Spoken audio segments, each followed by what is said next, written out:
Dear colleagues, please take your seats. Welcome to Bucharest. It is such a pleasure to see our assembly gathered here in the plenary hall of the Chamber of Deputies. Let us first thank our wonderful hosts for their work and dedication in hosting our 31st annual session, particularly as this is the second time that the Romanian Parliament hosts us.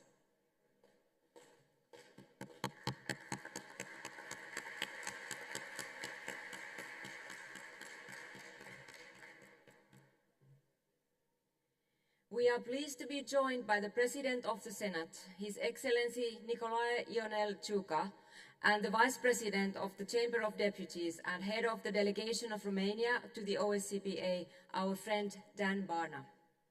Please note that after the opening addresses, we will take a brief recess before we continue with the consideration of the supplementary items which have been assigned to the plenary of the Standing Committee. We will begin with the supplementary item on security and geopolitical challenges in the OSCE region, 10 years of armed aggression of the Russian Federation against Ukraine, proposed by Vice President Mikita Poturayev. Time allowing, we will also consider the supplementary item on the deterioration of the situation of human rights in the Transnistrian region of the Republic of Moldova, proposed by Veronika Roska. We then move on to the item number 1 on our agenda, address by the President of the Senate of Romania, Mr. Nicolae Ionel Ciucă.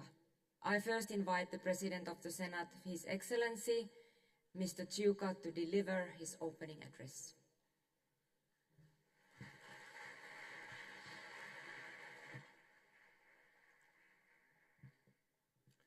Madam President, Mr. Secretary General, Your Excellencies, ladies and gentlemen, I'm very honored to welcome you to Romania, to Bucharest, at the Romanian Parliament building, and we will do our best to host you as well as possible and to create the conditions necessary to have a very fruitful event.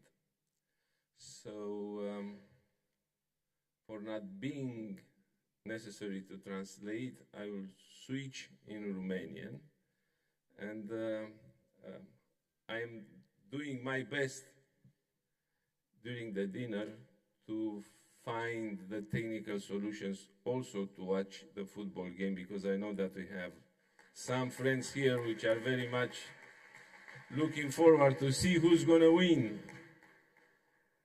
this evening.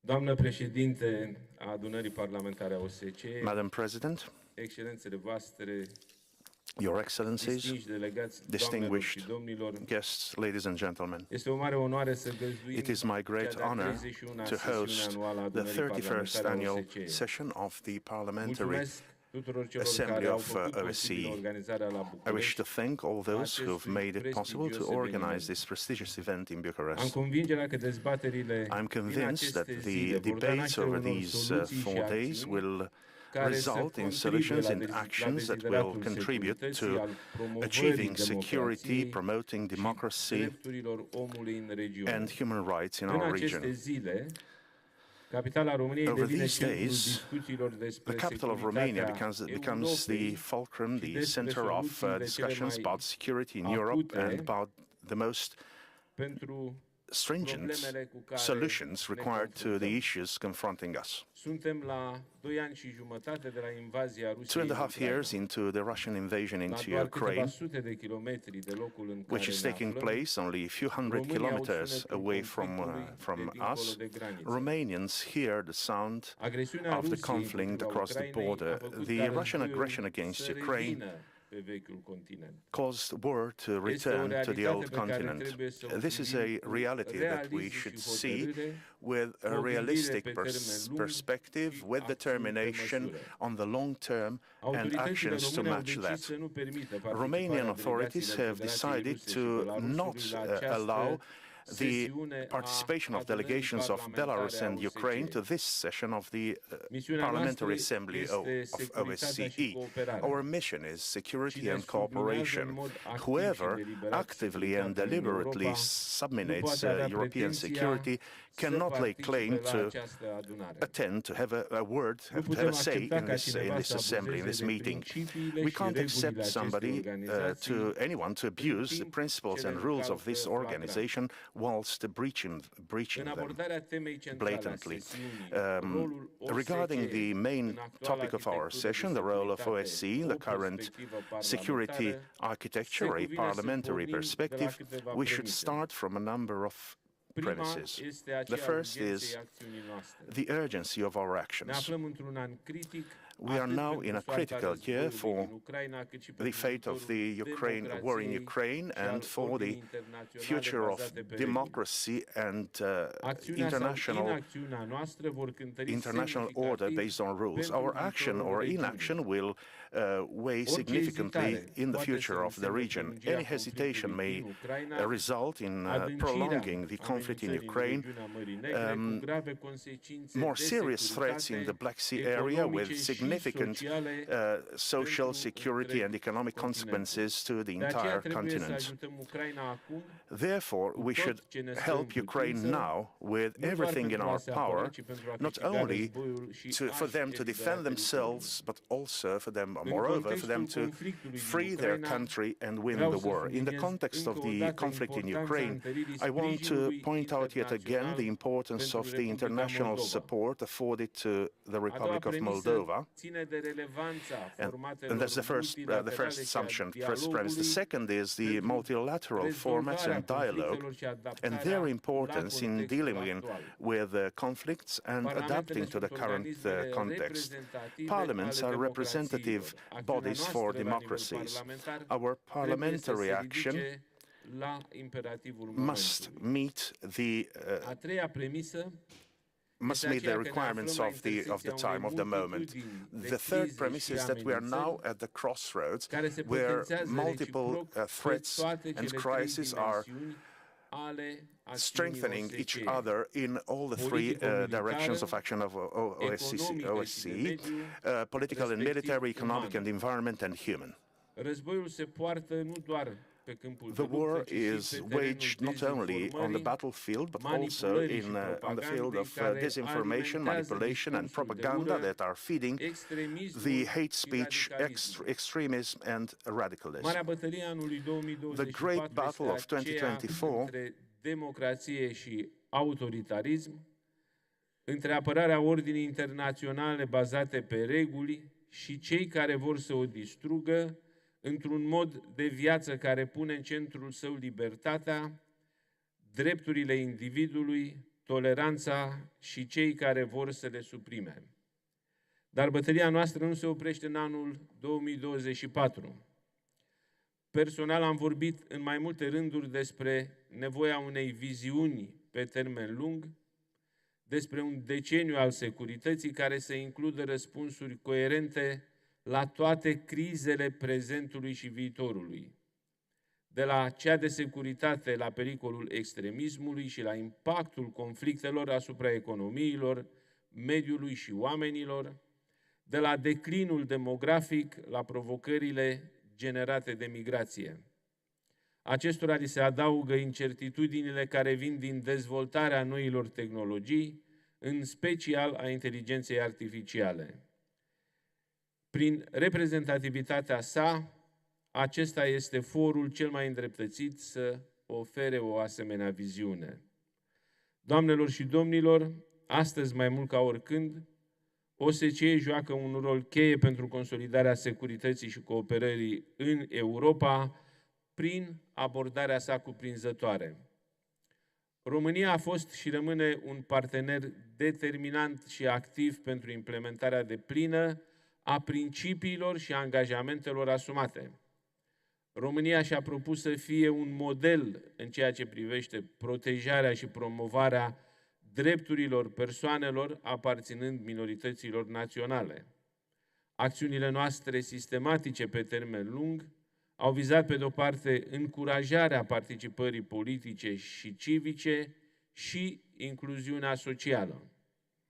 Pe de altă parte, s-au concretizat în strategii complexe pentru a combate orice formă de discriminare și pentru a proteja drepturile fundamentale ale omului.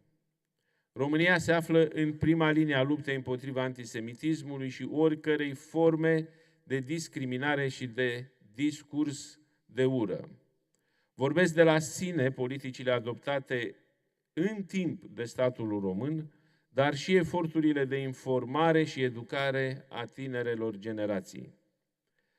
Reamintesc faptul că România a inclus în programa școlară de liceu disciplina obligatorie Istoria evreilor, Holocaustul. Noua strategie este răspunsul autorităților române la evoluțiile îngrijorătoare și la proliferarea extremismului și antisemitismului în spațiul occidental.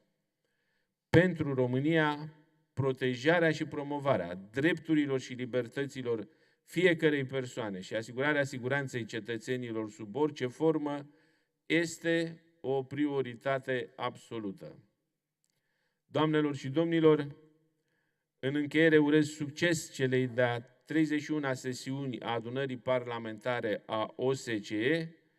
Vă mulțumesc încă o dată pentru implicare și participare și pentru că ați ales România să fie gazda acestui eveniment deosebit de important pentru OSCE, dar și pentru România, pentru tot ceea ce înseamnă diplomație parlamentară. Vă mulțumesc și vă doresc succes!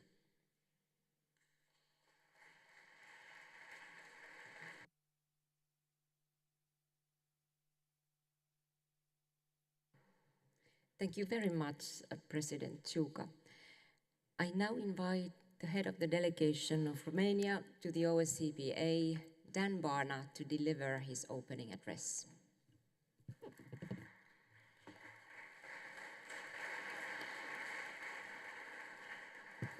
Thank you, Madam President. Thank you, dear President of the Senate, dear colleagues. It's a great pleasure and honor for me to welcome you in Bucharest, here in my place of work. There is my bench where I used to stay in the last 8 years. And I want to address you a few elements I consider relevant in the opening of this General Assembly. The work of OSCE touches in a positive manner the lives of more than a billion people, both through political dialogue or through very practical work. Steadfast supporter of the stability, peace, and democracy, the Romanian Parliament and its delegation of the Parliamentary Assembly of OSCE appreciate the opportunity to host this annual session of our Assembly after 24 years. The previous one was here in Bucharest in 2000. We hope that during the following days we will adopt documents and take decisions that will advance our shared values. Dear colleagues, Romania decided in the 90s, you know, the revolution in Romania in 1989. In the 90s, Romania decided with enthusiasm that it wants to be part of the community of democratic states, that it wants to promote and protect peace, security, and the right of the national minorities and the rule of law. That rule of law we are talking so often. It was the biggest, and I dare to say, the most successful project in the modern time from our country. It led us to membership in the OSCE, here, European Union, Council of Europe, or NATO. We know from our own experience how important it is for our country to be able to choose its own path and to be free to purpose its goals. Ukraine, our neighbor, also wants to continue to be part of the democratic community and to be able to determine its own future. However, the Russian Federation decided that the rule-based international order no longer suits its interests. It started in 2014 and again in 2022, an unprovoked, unjustified, and illegal war of aggressions against Ukraine in blatant violation of the United Nations Charter, the principles of Helsinki Final Act, and the OSCE commitments. Romania stood by its neighbor from the first day of the aggression. Our country, together with all EU and NATO member states, has been supporting Ukraine and the Ukrainian people by providing humanitarian aid, macro-financial and military assistance. And our support remains solid for as long as it takes. Ladies and gentlemen, the illegal war of Russia, a threat to European and global security and stability, it's also an enormous human tragedy. We reiterate our firm call on Russian Federation to immediately and unconditionally stop this unprovoked and unjustified aggression and withdraw all its military forces and equipment from the entire territory of Ukraine within its internationally recognized borders. We also reiterate our call on Belarus to stop enabling the Russian aggressions and to abide by the international obligations. My country maintains its firm position. All those responsible for crimes in Ukraine should and will be brought to justice. This is our collective responsibility and the legitimate demand of Ukraine and the Ukrainian people. The OSCE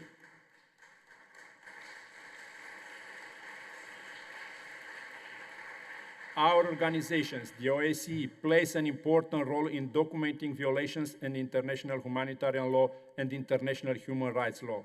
Through ODIHR reports and those under the Moscow mechanism, thus contributing to an accountability mechanism. Dear colleagues, during these difficult times, the role of international organizations, their mission in fostering peace, security, and human rights is more important than ever. Until Russia will stop its unjustified aggression against a sovereign state, OSCE, including the OSCE Parliamentary Assembly, remains a fora where we hold it to account for its violations and international humanitarian and human rights law. The President of OSCE Parliamentary Assembly, the current Maltese OSCE chairperson, and of the Secretary General took a firm positions regarding the aggressions and should continue maintaining those positions like this. Through the support of Program for Ukraine, to which also Romania is a donor, and the work of the Special Representative of the Chairperson for Ukraine, through the work of autonomous institutions such as ODIHR or the OSCE Parliamentary Support Team, OSCE is offering a strong support to Ukraine, and I call it again to continue like this. Ladies and gentlemen, as Russia continues its blatant war of aggressions and destabilizing actions, it is important to address and alleviate its consequences, which are felt beyond Ukraine's borders. Through its continuous attack on civilian port infrastructures, Russia displays a cynical disregard towards global food security. It shows that it simply does not care about the vulnerable populations across the world dependent on Ukrainian grain exports. Romania, together with all EU member states and the Republic of Moldova, will continue to support timely and stable delivery of Ukrainian agricultural products to global markets. The Republic of Moldova is Ukraine's most affected neighbor. Chișinău has faced complex hybrid attacks orchestrated from outside. There is a high risk that this will continue. And even intensify and diversify. Despite this attack, the Republic of Moldova succeeded to remain stable only as a result of the tremendous efforts made by the authorities in Chișinău with considerable support from its international partners.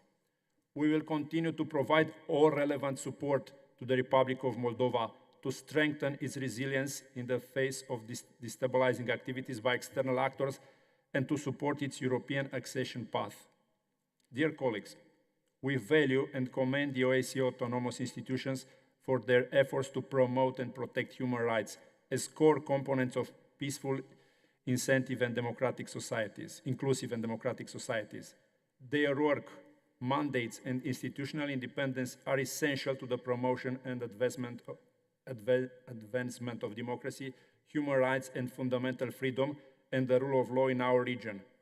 As many of the conflicts in our region are linked to failure to observe commitments in the human dimension, these efforts are indispensable.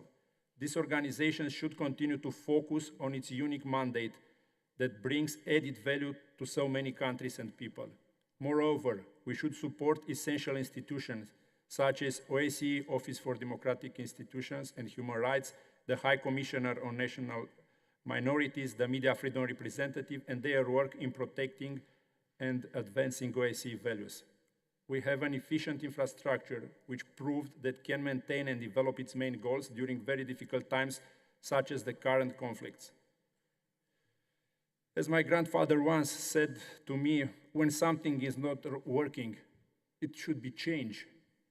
But when something is working and generates results, should be kept, supported, and developed. Success OSCE, and I hope we'll have here a very good event through the next 5 days. Thank you.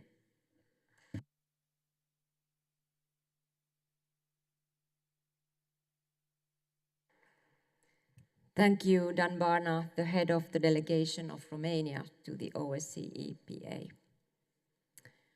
Vice President Čuka, President Čuka, Vice President Barna, ladies and gentlemen, honorable delegates. Following the insightful words from our esteemed Romanian hosts, it is my distinct honor to address you to conclude our opening session. We gather this week in a country with a profound commitment to peace and stability through multilateralism, enriched by a profound literary and philosophical tradition. This annual session in Bucharest should draw inspiration from Romania's enduring dedication to fostering harmony and cooperation, as articulated by Mihai Eminescu. For in this world, there is nothing more valuable than peace and harmony. These principles must resonate deeply as we confront the complex challenges facing our region and beyond. For over a decade, our Assembly has stood resolutely with Ukraine in the face of Russian aggression. The sovereignty and territorial integrity of Ukraine remain non-negotiable. Our unwavering support is a testament to our collective commitment to upholding international law and order. The courage and resilience demonstrated by the Ukrainian people are inspiring. This week, our annual session will reaffirm our full commitment to providing our friends with the political, humanitarian, and economic support they need during these trying times. Dear colleagues, this annual session marks the culmination of a year-long cycle, which this year has been particularly marked by the war between Israel and Hamas. Our autumn and our winter meeting have already provided opportunities for you to exchange views on this conflict and to discuss its profound implications for security within the OSCE region. The horror of October the 7th and the ongoing loss of life in Gaza are tragedies that weigh heavily on our hearts. The tensions in our societies, highlighted by the alarming rise in anti-Semitic incidents across all OSCE participating states, demand our immediate attention. Equally pressing are other potential precursors of even greater violence and conflict, an escalation of hate crimes, violent extremism, and Islamophobia. As parliamentarians and direct representatives of our constituents, it is incumbent upon us to proactively identify these issues. We must actively contribute to finding viable solutions. Our laws need to help mitigate these rising challenges. Our membership in this assembly should guide us towards a holistic approach to security. Security is not just about the absence of armed conflicts. The security also requires economic stability and a safe, sustainable environment. It hinges upon human rights, democracy, and the rule of law. Looking at neighboring Moldova, we see that progress towards the full and sustainable settlement of conflicts is a long and arduous process. As Nobel Peace Prize winner Martti Ahtisaari said, peace is a never-ending process. Realizing the promise of the OSCE therefore requires our continued focus and attention from the Western Balkans to the South Caucasus and Central Asia. Dear members of the OSCE, amid all our shared challenges, we find opportunities for growing cooperation. The annual session is a time to form partnerships that can be instrumental in promoting stability in our countries and regions. By capitalizing on these opportunities, you are contributing to the broader goals of the OSCE. Enriched by our conversations in Bucharest, our work must continue back in our capitals. We need to maintain a high level of political attention on the organization itself. We need to ensure that it is equipped with adequate financial resources to fulfill the mandate it has been entrusted with. This annual session must also focus on identifying solutions to the institutional problems in the governmental side of the OSCE. We need to support the efforts of the Maltese chairpersonship to find consensus on those called to lead the executive structures. Without strong leadership, the OSCE cannot deliver on its mandate effectively, and the recommendations we will make in the coming days in Bucharest may lose momentum. We need strong, capable leadership to navigate the complexities of our time. I therefore also urge all members to follow the deliberations through their foreign ministries to agree on a new OSCE Secretary General and new heads of OSCE institutions. Your political attention can help find a solution and renew the OSCE, enabling it to once again play a major role in conflict resolution in our region. As we look ahead to the 50th anniversary of the Helsinki Final Act in 2025, we are reminded of the enduring importance of dialogue, cooperation, and the shared principles that unite us. This milestone must be an opportunity to reinvigorate our commitment to the OSCE's foundational values. In conclusion, let me once again extend my sincere gratitude to the Parliament of Romania for hosting this annual session. I'm sure that your hospitality and support will provide a conducive environment for these important conversations. Thank you.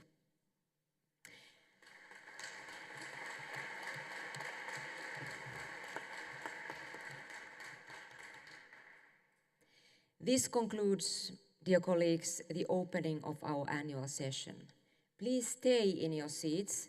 We will take a very brief recess to prepare for the plenary session and the consideration of the supplementary item on security and geopolitical challenges in the OSCE region, 10 years of armed aggression of the Russian Federation against Ukraine, proposed by Vice President Mikita Poturayev.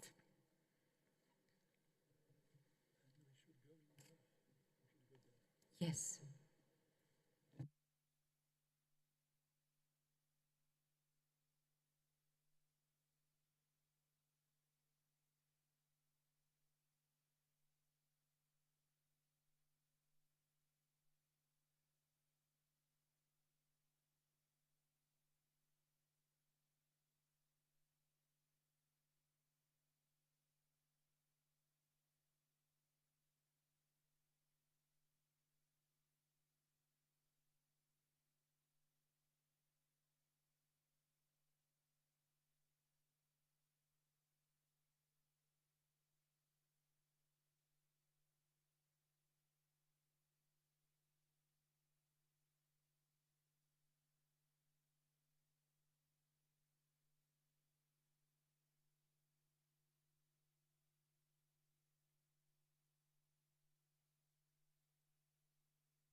Dear colleagues, we are ready to continue, so please take your seats.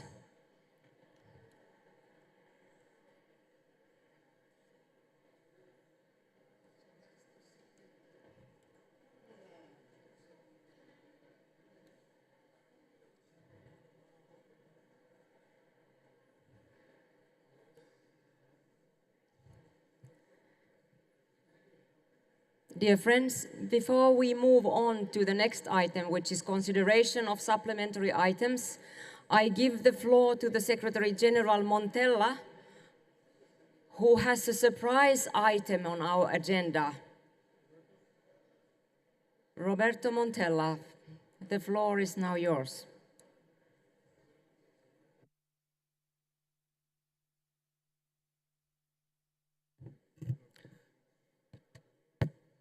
Thank you. We just take a moment before we start the formal proceedings. There were European elections recently, and many of our leaders, or some of our leaders, have been elected to the European Parliament and will leave us. We thought we would present to one of our leaders who has had a long service in our assembly, Vice President Reinhold Lopatka, a little present.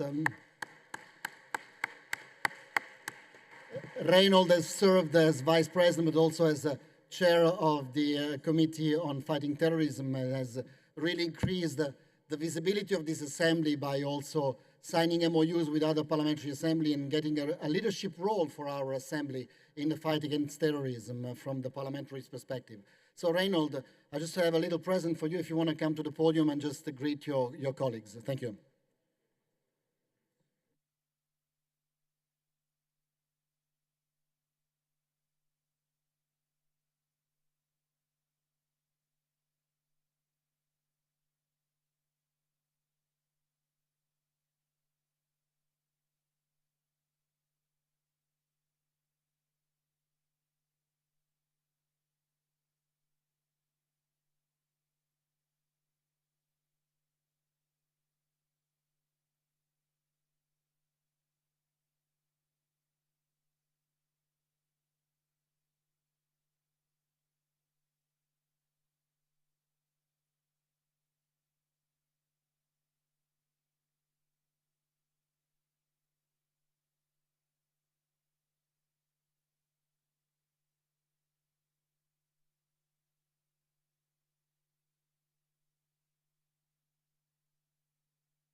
And Reinhold, we will stay in touch. European Parliament is not that far away. So, before we begin with the consideration of supplementary items, let me highlight a few practical and procedural points to bear in mind for the remainder of this annual session. A document explaining this in detail has been circulated in advance. With regards to elections, the deadline for nomination of assembly officers is 10 a.m. on Tuesday, the 2nd of July. Early voting for members who have an unavoidable obligation to leave the annual session before Wednesday will take place from noon to 6 p.m. on Tuesday, the 2nd of July. I remind you that members must request early voting in writing before 5:30 p.m. on Tuesday, the 2nd July. That is 5:30 p.m. on Tuesday, 2nd of July. The elections for assembly officers will be held on the morning of Wednesday, the 3rd of July, between 8:30 and 10:30. I have appointed Johan Büser from Sweden, Hedi Fry from Canada, and Kyriakos Hadianni from Cyprus as tellers. I repeat, these points relate to the election of assembly officers. To facilitate the process to elect committee officers, the general committees will be invited to set a nomination deadline of Monday, the 1st of July at 6 p.m.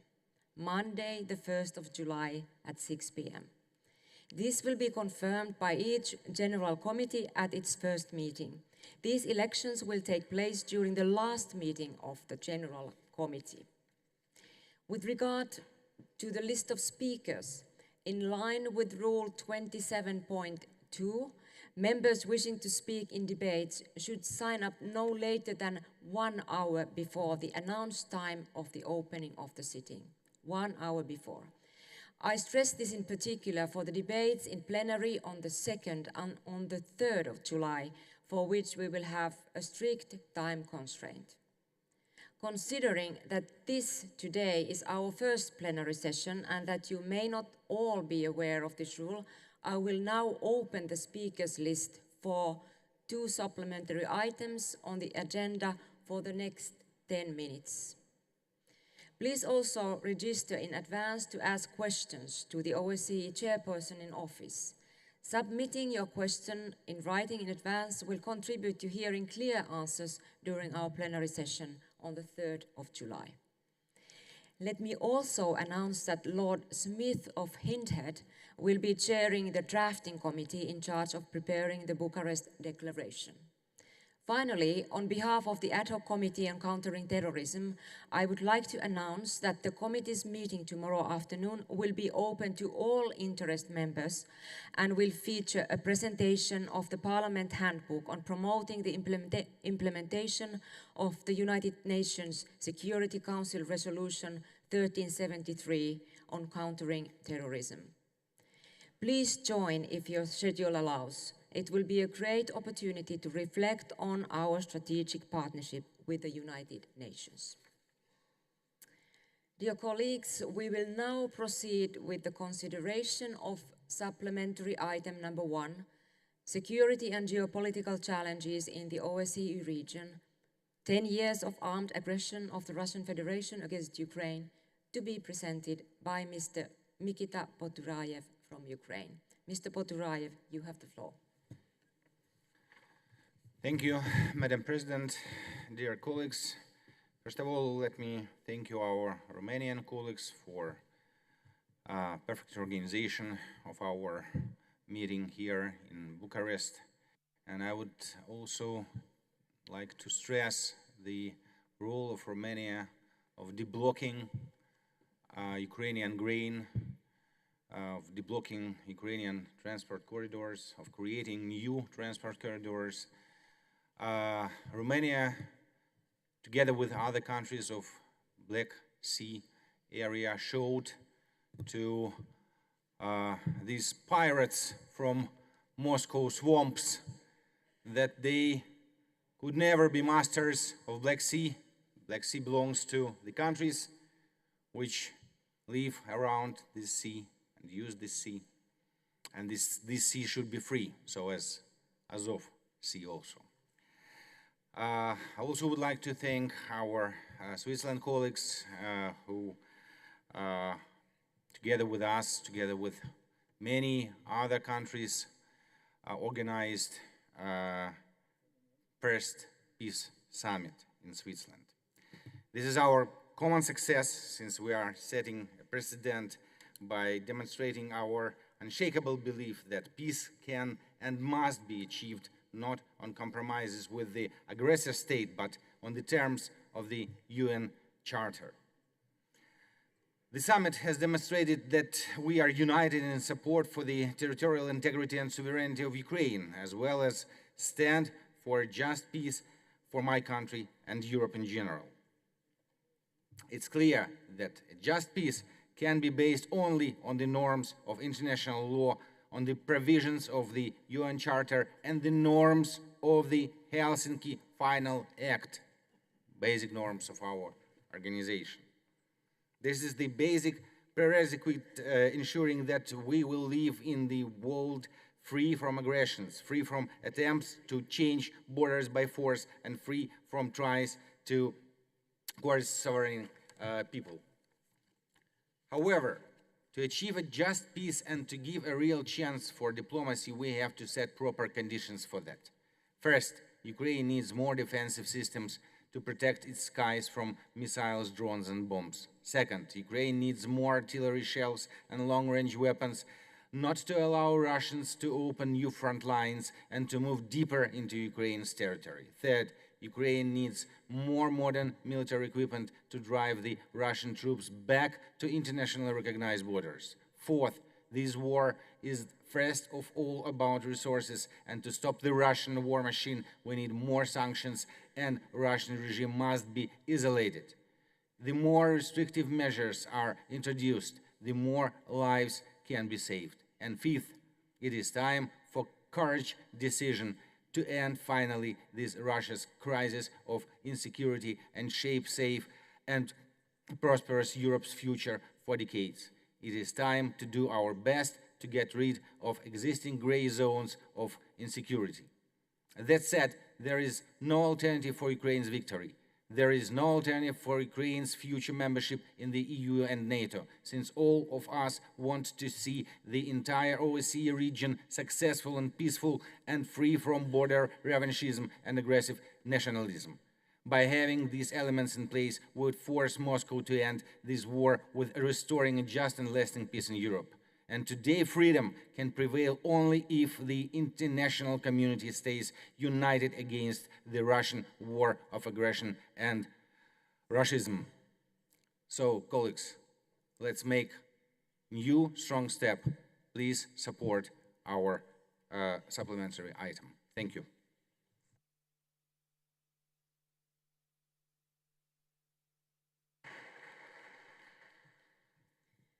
Thank you, Mr. Poturayev. The debate is now open, and the time for each intervention is maximum 3 minutes. And the next speaker will be Mrs. Annie Koutrakis from Canada. Thank you very much. It's really a pleasure to be here to participate in this very important debate. I am pleased to speak in support of this item, and I would like to thank its sponsor for proposing it. The collapse of the Soviet Union in 1991 marked the end of the Cold War, initiating tremendous change and progress in the states that have been part of that union or dominated by it. Over the next 2 decades, most Central and Eastern European countries pursued cooperation and integration, including by joining NATO and the EU. For a brief period in the 1990s, it also seemed like Russia was on the verge of a democratic breakthrough. Unfortunately, that optimism about political change in Russia was short-lived. Instead of pluralism and democracy, Russia under President Putin chose a path of personalized autocracy, militarism, and corruption. For people in this region of the world, this has meant living under under threat of ongoing Russian aggression, coercion, and interference. Nowhere is this more true than in Ukraine. It has been more than a decade since Russia has occupied Crimea and facilitated the destabilization of the Donbass in violation of Ukraine's sovereignty and territorial integrity. Russia's full-scale invasion of Ukraine in 2022 has further confirmed its status as an international pariah state. As this SI underscores, Russia's war on Ukraine is a breach of the basic principles of international law, including the UN Charter and the Helsinki Final Act. While the consequences of the war are borne most acutely by Ukrainians, Mr. Poturayev's SI notes that Russia also threatens broader regional security. Russia's malign activities in the region have included disinformation campaigns, electoral interference, and support for proxy groups. In this sense, Russia's aggression against Ukraine is both an accelerant and a symptom of challenges facing the rules-based international order. In addition to the Russian threat, liberal democracies face growing security challenges from China and other countries, including Iran and North Korea. These include cyber threats, as well as gray zone challenges such as economic coercion. More broadly, democracy is increasingly under strain from autocrats and illiberal leaders who seek to co-opt democratic institutions and restrict fundamental freedoms and the rule of law. At this time of regional and global insecurity, it is critical that liberal democracies and like-minded countries stand together. Mr. Poturayev's SI calls on participating states to provide Ukraine with the widest possible international support aimed at restoring a comprehensive, just, and lasting peace in Ukraine across the region. May I continue, or am I over?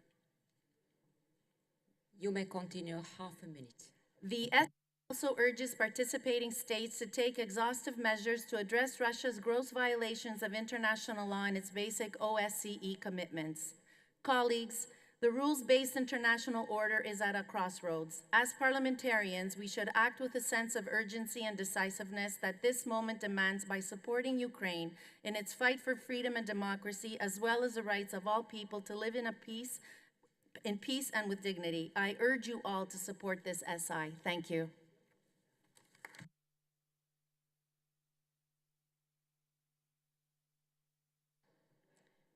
Thank you, Ms. Koutrakis. I next give the floor to Mr. Mark Demesmaeker from Belgium. Thank you, Ms. Potterijf, for drafting the resolution. Colleagues, today is no different from yesterday. Russia will again target peaceful cities in Ukraine, striking civilian areas. Yesterday, a residential building in Dnipro. Today, it is Kherson, killing civilians. Human waves of Russian cannon fodder will again attack the front line. And if we are lucky, maybe a glimmer of hope when a few abducted children would be returned or prisoners of war come back. Moments of relief, even if they are starved and they show signs of abuse and malnourishment. Images that remind us of the darkest chapters in our own history. In Belgium, we had our Flanders fields and the attacks on Antwerp during the Second World War with German or Nazi V2 missiles. But we all have our own history, and making historical comparisons is fraught with risk, but we must not disregard history. This Kremlin regime embodies the worst of the 20th century, combining traits of both Nazi, fascist and Stalinist regimes. Aggressive expansionism, revanchism, deportations, including children, genocidal ideology and behavior, repression, disinformation, committing war crimes on a large scale, the list goes on. Yet, we still see policymakers seeking appeasement.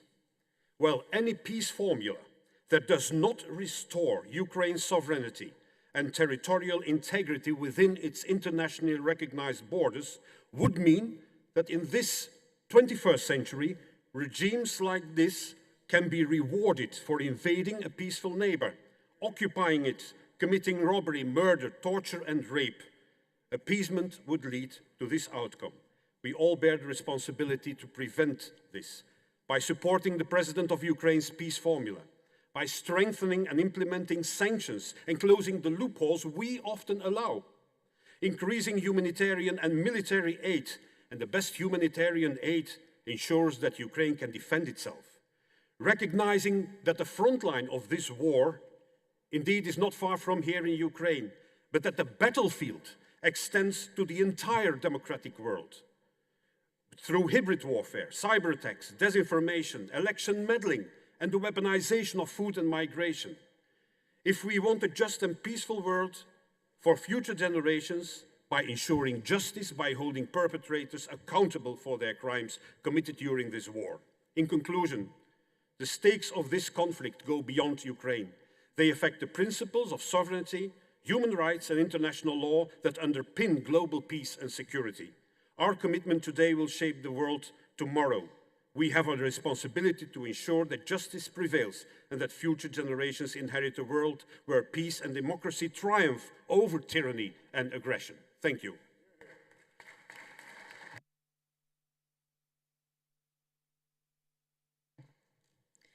Thank you, Mr. Demesmaeker. Our next speaker will be Matti Raitma from Estonia, followed by Honorable Hedy Fry from Canada. The Estonian delegation fully supports the resolution before us. As a kind of summary of all the evil that Russia has been able to show and do to Ukraine, and through them to the entire democratic world in recent years.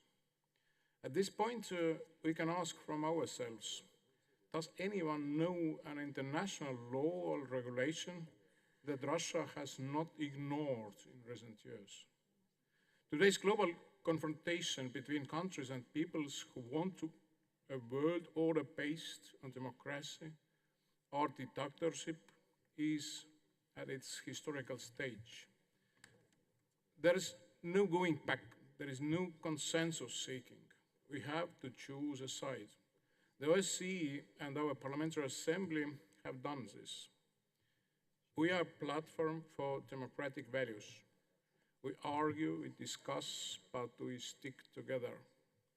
The formation of our values provides the basics for our people's understanding of free and rule-based world. Ukraine is a member of our family, and we will not leave you. We are together. We will defend our values, if necessary, including them militarily. And we will bring to international justice all those who try to destroy this world order based on people and human values. It is difficult to overestimate this dedication to the freedom of your people, dear Ukrainians and colleagues, through those extremely difficult times. We are with you, dear friends, until your victory. Slava Ukraini. Thank you.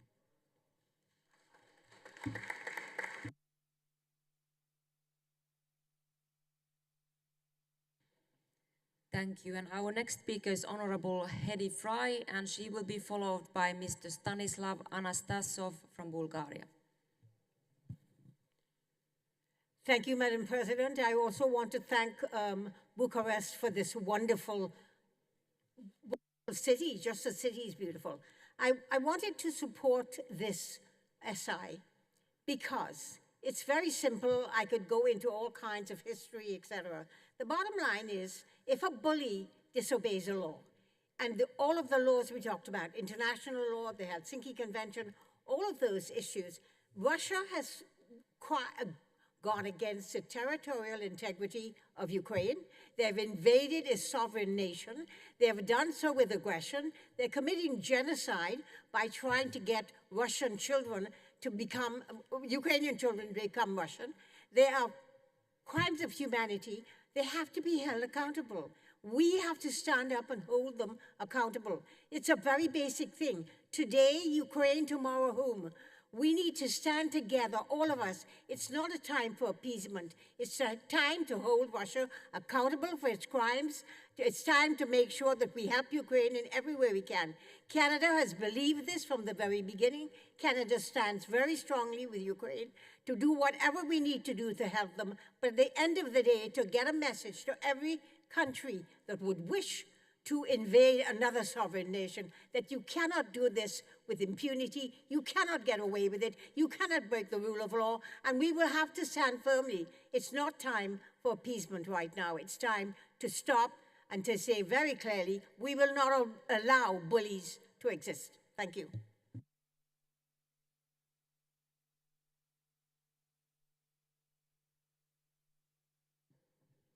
Thank you. I now give the floor to Mr. Stanislav Anastasov from Bulgaria, and he will be followed by Mr. Joe Wilson from the United States. Thank you, Madam Chair. We from the Bulgarian delegation urge all delegates to support the current supplementary item and even more. The peace formula of President Zelensky is the only one acceptable for everyone respecting international law and counting on established international order for their own security. Any compromise with Zelensky formula will further incentivize Putin to be even more aggressive and threaten the region that we are in the moment. Dear colleagues, we as partners and political families should help each other in countering the pro-Russian propaganda and the Russian proxies in our respective countries. I will give you a short example. After the last parliamentary elections, the pro-European and pro-NATO forces in Bulgaria have a majority in the parliament, and we're still struggling to build a government which will secure the Euro-Atlantic path that Bulgaria chose more than 20 years ago. But our president is doing everything possible to prevent it. The Bulgarian President Radev consistently tries to divert Bulgaria from its commitments and destabilize it, pushing Russian influence and propaganda at this critical moment for the security of Europe and the world.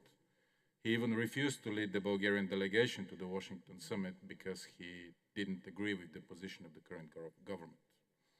Dear delegates, with this short example, I urge you once again to support each other in our democratic efforts in our respective countries and not to accept pro-Russian politicians under no pretext. And help Ukraine to help yourselves and your citizens. Provide weapons, ammo, training, and strengthen your national capacity to produce weapons and ammo. And last but not least, to those countries being members of NATO, please support Ukraine and all Ukrainian aspirations on the upcoming NATO summit in Washington. Ukraine has paid a huge price for defending our freedom. Don't forget that, for the sake of those young men and women, both military and civilians, who paid with their lives for our freedom. Thank you for the attention. Slava Ukraini!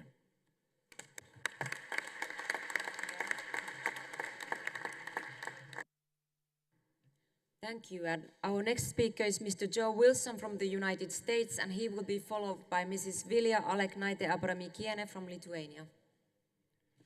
Thank you, Madam President.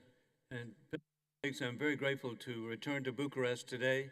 I'm very appreciative that Cluj-Napoca is the sister city of my home community of Columbia, South Carolina, in the United States. And so we have such an appreciation of the people of Romania. In the U.S. Congress, with votes again this week, the world needs to see that Republicans and Democrats are coming together with overwhelming numbers to support the people of Ukraine. And in particular, I appreciate a leader who has been a part of this, Congresswoman Sheila Jackson-Lee, a Democrat. Here I am, a Republican, and I can tell you that in her honor, I want to speak in support of this supplemental, and that indeed it's bipartisan in the United States support for the people of Ukraine.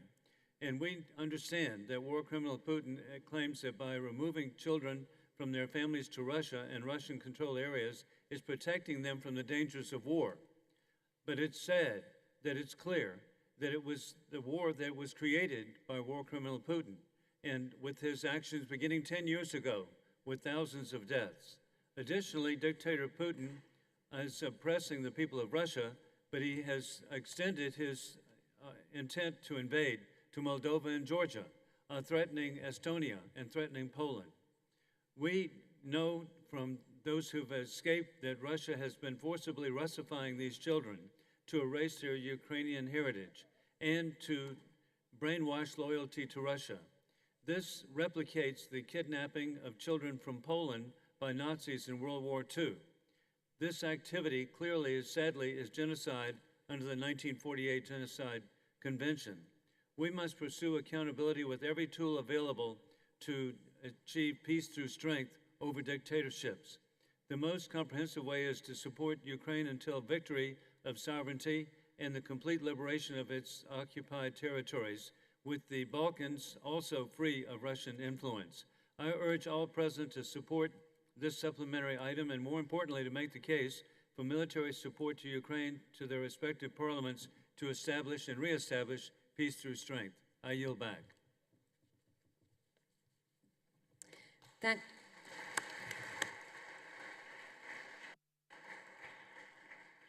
Thank you, Mr. Wilson. Next speaker will be Mrs. Vilja Aleknaite-Abramikiene from Lithuania, and she will be followed by Mr. Richard Skolos from Latvia. Thank you, Madam President, dear colleagues. Several weeks ago, I opened an exhibition in Austria, Salzburg. It was a deportation of Lithuanian civilians to the most remote parts of Siberia by Soviets. Thousands of families with newborn and even unborn children, women and elderly were brought and left on ice without any chance to survive. And I underlined in my speech, it was realized not during war actions, but in time of peace, so-called peace, how Russians understand it.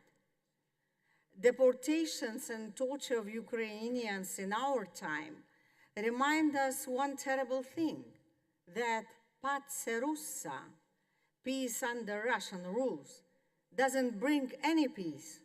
On the contrary, only terrible suffering for civilians. That's why it is of the utmost importance to truly understand for those who make pressure on Ukraine to go to peace negotiations with Russia. Peace negotiations may mean very different things. And peace must be achieved only by following the international law, which is reflected and expressed in President Zelensky's peace formula, not under the Russian conditions. Lithuania delegation supports the supplementary item, and we hope that international community will support also Zelensky's formula and not will follow Russian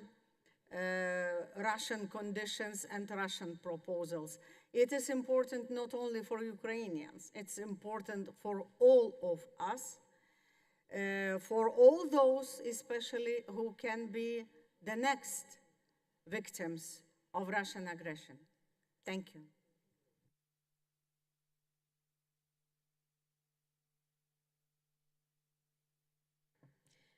Thank you. I now give the floor to Mr. Richard Skols from Latvia, and he will be followed by Mr. Mark Visi from the United States.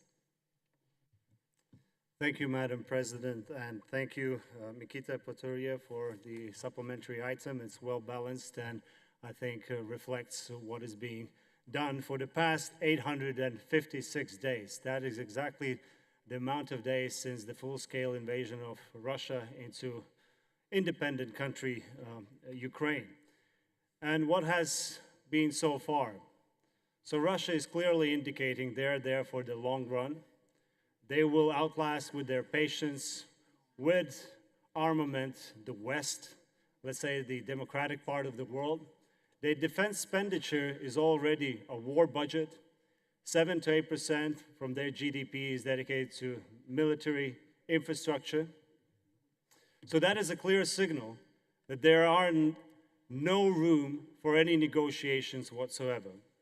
So therefore, what we see from the supplementary item, I do call for the OSCE region member states to really enforce the sanctions, not to allow to bypass or circumvent the sanctions that is actually fueling the Russian war machine. I will not name the countries, but there are countries in this room that are still putting a blind eye on the circumvention of sanctions. That is, if that continues, still with those actions, you're spilling Ukrainian blood. So that will be number one.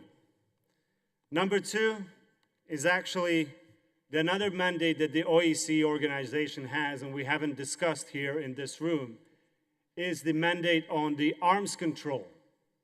I call for the OSCE to actually establish fact-finding mission in Ukraine to collect the data on the weapons used by Russian Federation that are produced by another bloody regime, Iran. And why I'm raising this? Because there is arms embargo on Iran, adopted by UN Security Council. And if that is the case, where Russia is using Shahed drones, ballistic missiles produced by Iran, that's a gross violation of the UN Security Council adopted resolutions arms embargo towards Iran. Another aspect I wanted to raise is the kidnapped children. OSCE also should gather data, had a fact-finding mission in Ukraine, because the fact that UNICEF organization is reporting that there amounts only up to 95 children that they can record that have been forcibly taken to Russia. It's ludicrous. It's in hundreds. It's in their thousands. And that action is a war crime, a genocide itself. Last but not least, I do call for the democratic part of the world not to organize Yalta's or Tehran conference. The only conference we need these days is Casablanca conference, where the democratic part of the world decides that there's no negotiation with evil. The only way forward is defeat of the evil. Thank you.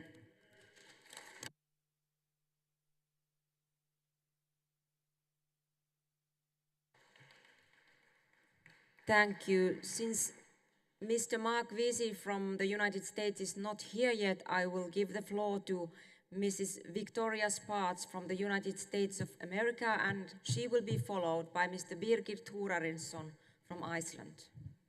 Thank you, Madam Chair. I would like to speak in support of this supplementary item, but I also want to highlight thing on it, that it's been 10 years of this armed aggression, 10 years. And this aggression escalated in a further aggression, and Europe now is in a major war, major ground war. And we have a lot of parliamentarians here from a lot of countries. We do a lot of talking presentations, but aggressors like Russia don't care about presentations. They only respond to actions. So I urge all of my colleagues here to start thinking, before this aggression escalates even further, what actions each of you are going to take and what responsibility we as a community are going to take to restore peace and stability, or things will get even worse. And we've seen what's happening right now in the Middle East, and it can get even worse. I think we need to think about how we enforce sanctions. You need to think about how you can have not schizophrenic, but normal energy policies that destabilizes the world and let Russia to make a lot of money to finance this bloodshed. And also start thinking about it, how we are going to have a security framework that we are not going to have such a crisis and wars in the 21st century. I think this is important discussions, but this discussion will take actions, not just talks. And actions, that's what really matter. And we need to bring stability and peace back on this continent and around the world. So hopefully, maybe as part of this discussion, we can come to some agreements and some concrete steps. But ultimately, to bring peace, you need to have strong weapons and strong security to deter aggressions. And weapons matter. So I urge you to help as much as you can Ukraine with weapons and strategy and energy policies and sanctions against Russia. Because this is not just talks, it's a serious situation, and it's unbelievable that is happening in the 21st century, what we have right now. So you know that United States is a strong ally of a lot of countries. We stand with you, but I urge especially our European allies to step up. It's been 10 years, and this war escalated further. 10 years of a major ground war, very multifaceted, multidimensional. So I urge you to think about it and look back at what you've done for peace. Thank you, and I yield back.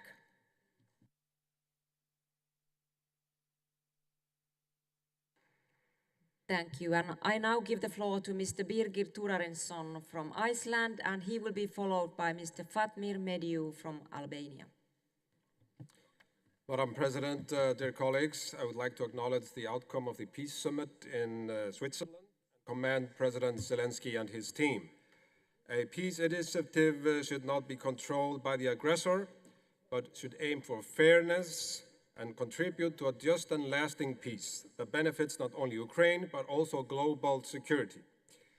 Russian demand issued shortly before the Switzerland summit respects solely the aggressor's viewpoint. They fail to offer a fair peace and undermine global order, potentially leading to future conflicts among states seeking to revise history and declare their own interpretation of justice. This is imperative that we respond to this new reality. The aggressor must understand that violence leads to isolation and has consequences. Responsibility for these actions lies with the top military and political leadership engaged in spreading global propaganda to justify their aggression against Ukraine. We applaud the Council of Europe's effort to establish a special tribunal to hold those responsible for this devastating war accountable. I hope that Russian people will also support justice for those who have brought their country to this miserable situation. Every day, innocent lives are lost, yet instead of compelling Russia to cease hostilities, we often find ourselves merely expressing concern. The time has come for decisive, lasting, and affirmative action. Also, as a member of PACE delegation in Strasbourg, I would like to emphasize the support to the efforts of the Parliamentary Assembly of the Council of Europe and endorse the adoption of the resolution of the legal and human rights aspect of Russian aggression against Ukraine, as well as the establishment of an interparliamentary network for Ukrainian children. Finally, during the last session, PACE launched a successful new parliamentary network for children in Ukraine that could inspire OSCE PA for action. In the 1992 Helsinki Summit Declaration proposed that the OSCE should deploy official missions and personal representative of the OSCE chairperson in office to determine facts, report, monitor, and mediate in accordance with its mandate for crisis management and conflict prevention. We must prioritize this effort to safeguard Ukrainian children. Madam President, we must secure Ukraine's success. If we fail, we will risk the lives of tens of millions in potential new conflicts worldwide.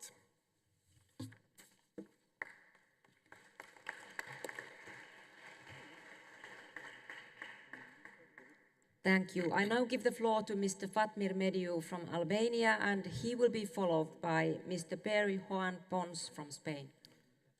Thank you very much, Madam President. And as I echo our colleague from the United States, Victoria, I just want to remind her and everybody here, it's not just 10 years, it's 16 years. The aggression of Russia in Georgia, we should not forget that. Then they continue with Crimea. Albania stands strong in support of Ukraine. As Albanians, we organized the summit in the beginning of the year in support of the Ukrainian defense. We stand as NATO country alongside with our allies, and I hope that NATO-Washington summit is going to bring more fruitful cooperation in support of Ukraine, not just to build their defense, but as my colleague and my good friend from Latvia mentioned, to win the war against the devil. Ukraine is not just fighting for Ukraine, but is fighting for security and democracy in Europe as well. As we stand with Ukraine, let's understand that it's not just Russia acting alone, but they have on their support, on their side, China, Iran, and North Korea. Situation in Moldova proves that the aim of Russia is not just Ukraine. Balkan countries are strongly influenced by hybrid war from Russia, China, Iran, that are trying to fuel new and dormant conflicts. Situation in Bosnia and Herzegovina, situation in Montenegro, situation in North Kosovo calls for more attention and participation of OSCE and OSCE-PA. Dear colleagues, in order to stop any possible conflicts in the Balkans, I believe it's time for NATO countries in the Balkans to work together to build political and military deterrence. Thank you.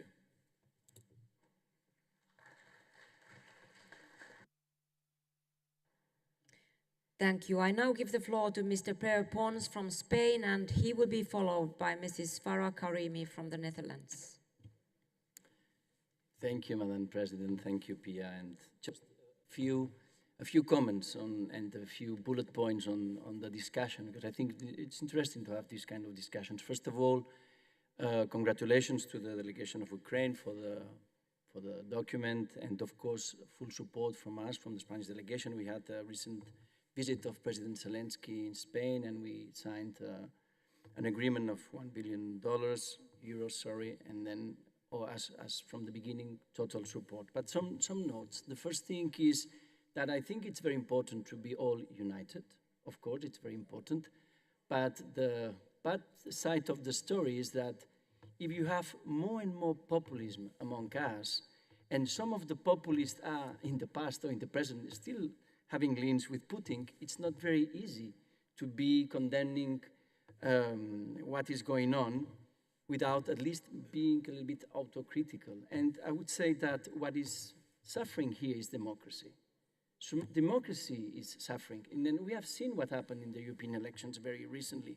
I think that we can talk about liberal democracies. I appreciate that. But it would be also interesting to perceive how other countries perceive us. International law has to be preserved and, you know, respected in all conflicts. I think in Gaza is not respected at all. So if you want to be respected when you talk about Ukraine, you should also understand that you have to respect, or you have to ask for accountability to other countries which are not respecting international law. The other thing that I would like to say is that it's a bad moment for international, let's say, for the international order. There is more polarization than ever. It's not casual that to every existential threat, countries are responding with war. It's not my idea. It's from Dominique de Villepin in a very recent article in Le Monde Diplomatique. So we can talk about the order, the 1945 order, but I think we are in a new era, I would say. And from the point of view of this assembly, what can we do? Because we can ask for more weapons, etc. I agree with that. But what can we do as assembly, as parliamentarians? Some ideas. One of the points is that when we criticize, we also ask to our governments to increase the budget for this assembly. Because if we don't have, in this case, funds from Russia, we should be able to increase our own budgets and to support them, to be more outspoken, to be more visible, to be more on the ground, of course. And I think the word témoignage, and like this draft, so to keep Ukraine on the agenda. And last but not least, something that it was raised during the intervention of Mr. Potoraev is climate. One of the most important items is climate, because we are in an era of collapse. So I think it's very important that we remind that climate is also suffering of this aggression. Thank you.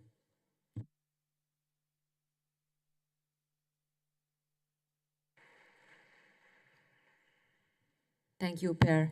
I now give the floor to Ms. Farah Karimi from the Netherlands, and she will be followed by Artur Gerasimov from Ukraine. Thank you very much. Let me express our gratitude to our Romanian colleagues. Madam Chair, I have consistently condemned Russia's aggressive full-scale war against the Ukrainian people and voiced our unwavering support for their justified resistance. It is important to remember that we are now entering the third summer of this war, where Ukrainians continue to suffer brutal attacks by Putin's forces every day. The current coalition parties in the Netherlands, which have governed in recent years and will conclude their term next Tuesday, along with the parties I represent, the Dutch Greens and Labour Party, have consistently offered financial, military, political, diplomatic, and moral support to Ukrainian people over the years. This support will continue unchanged, whether we are in government or in opposition. Unfortunately, there are several developments concerning me for the coming years. Firstly, the rise of extreme and radical right-wing parties in several European countries, including my own, is troubling.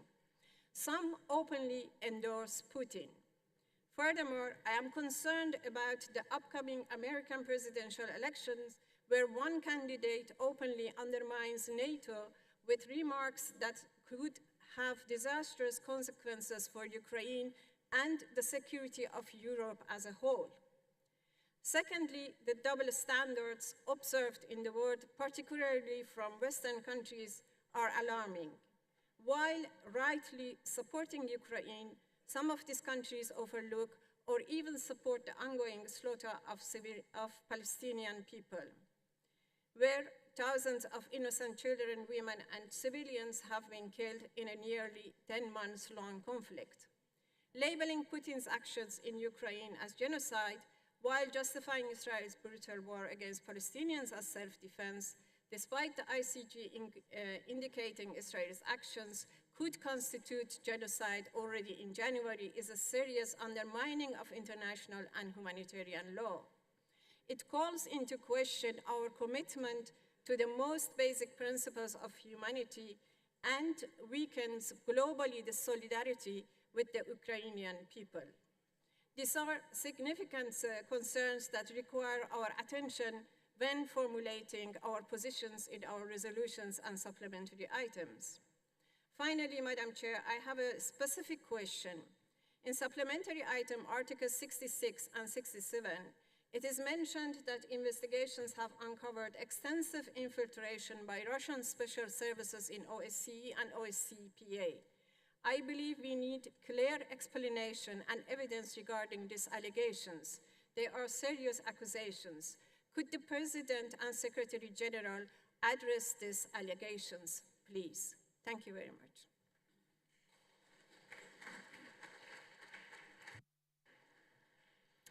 Thank you. And the next speaker is Artur Gerasimov from Ukraine, and he will be followed by Yaroslav Yurchishnin from Ukraine as well. Madam President, dear colleagues, yes, war started in February 2014, 10 years ago. And I want to remind you that that time was embargo for delivering weapons to Ukraine.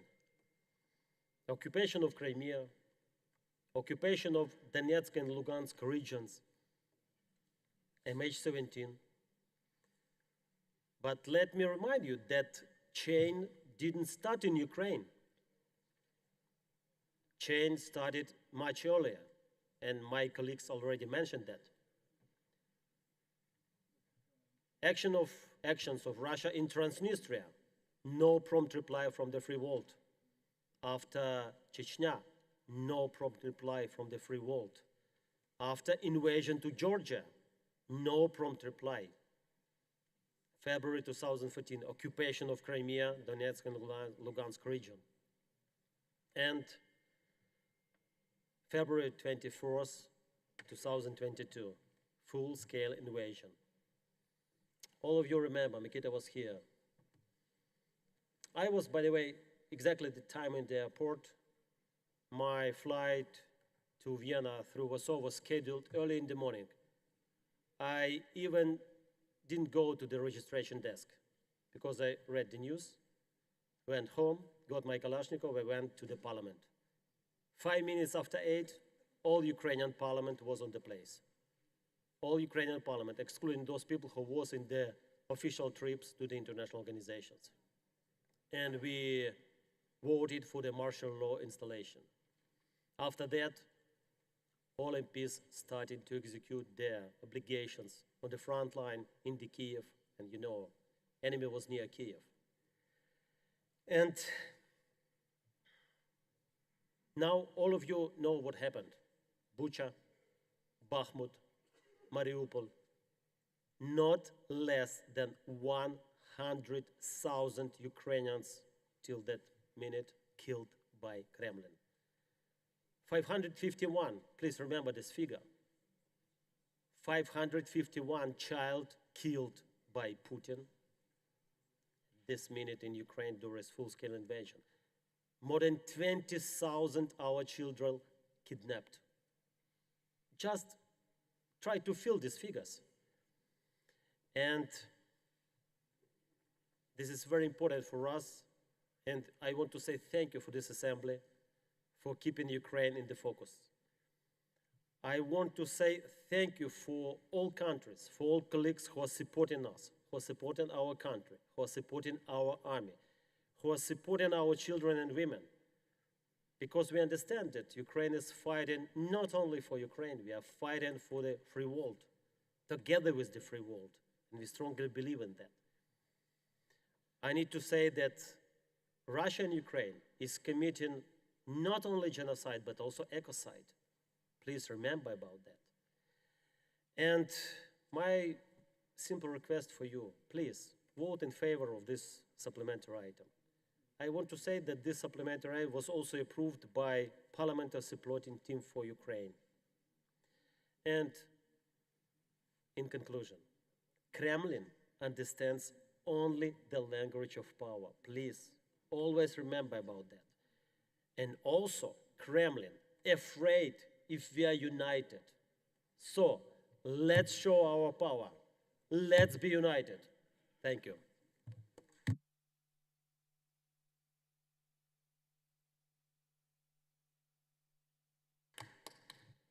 Thank you. And the next speaker is Mr. Yaroslav Yurchisnin from Ukraine, and he will be followed by Daniela de Rieder from Germany.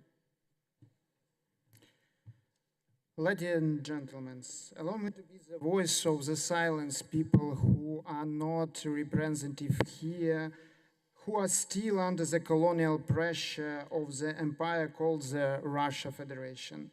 Chechen, Ingushs, Adyks or Cherkessian, Kalmyks, Buryats, Bashkorts, Yakuts, Erzan, Moldovan, and other more than third of the population of this country. I would like to draw your attention to the fact that this resolution is not only about Ukraine. We are talking a long-term peace in our region, and this can be settled only when we understand that Russia are not united. Many people now still under imperial colonial pressure as we was as Ukrainians previously. So look on the position of 32 of this resolution, strongly commending the oppression of gross violation of the rights of the numerous indigenous people within the Russia Federation. These colonized people are forcibly Russified, subject to repression and discrimination, and deprived of their internationally recognized human, cultural, linguistic, and economical rights, and are also being massively conspired to participate in Russia's aggressive war against Ukraine, suffering disproportionately highly military losses. Why we are talking about this? Because previously, before the Second World War, we, Baltic country, some Eastern Europe country don't have voice. We must be a voice people who now not here. So voting for this resolution, you voting not only for Ukraine, we are voting for democracy in our region. Democracy, it's not a status, it's a process. So democracy must be globalized.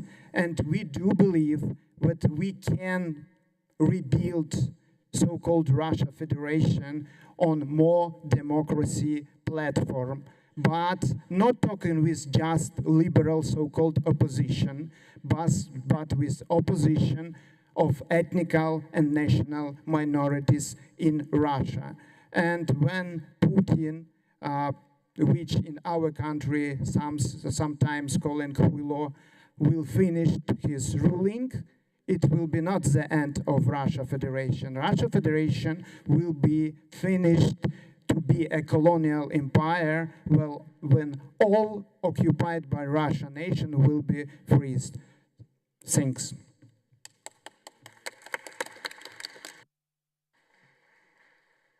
Thank you. Dear colleagues, our next speaker, and at the same time the last speaker on my list over here, is Mrs. Daniela de Rieder from Germany.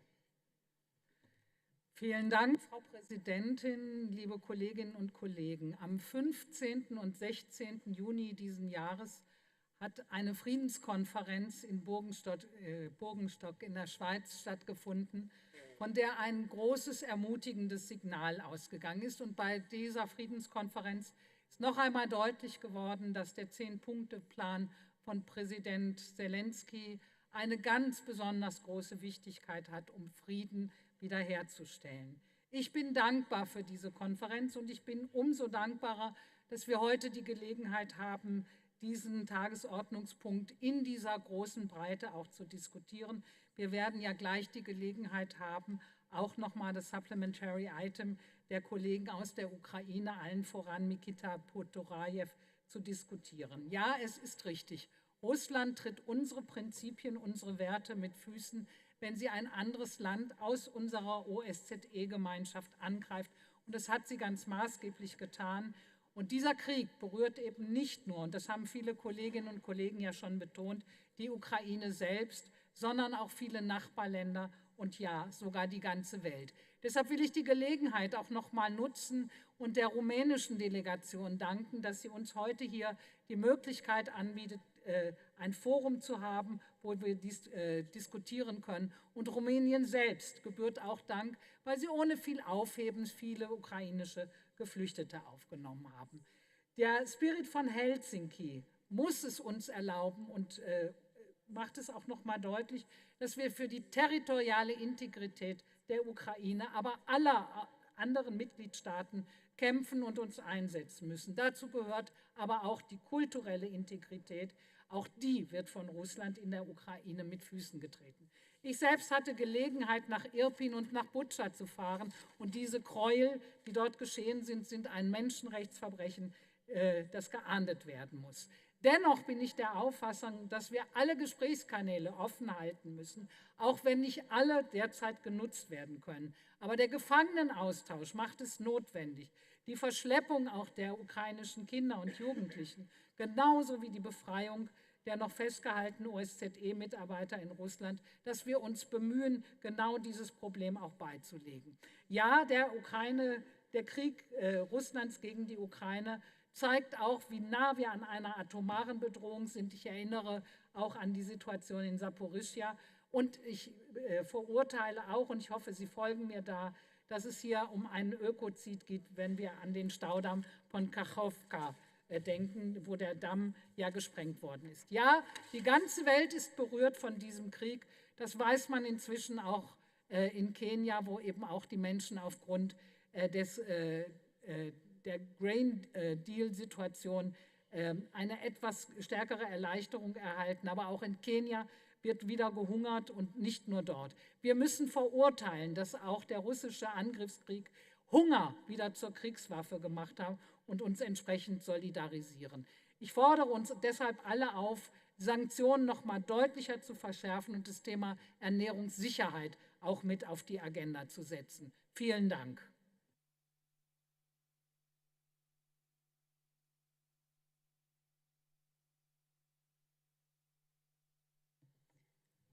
Thank you. The list of speakers that I have is now exhausted, and I would like to give the floor back to Mr. Poturaev, but is there still anyone who wishes to take the floor before I give the floor to Mr. Poturaev? Please raise your badge or nameplate if you wish to take the floor.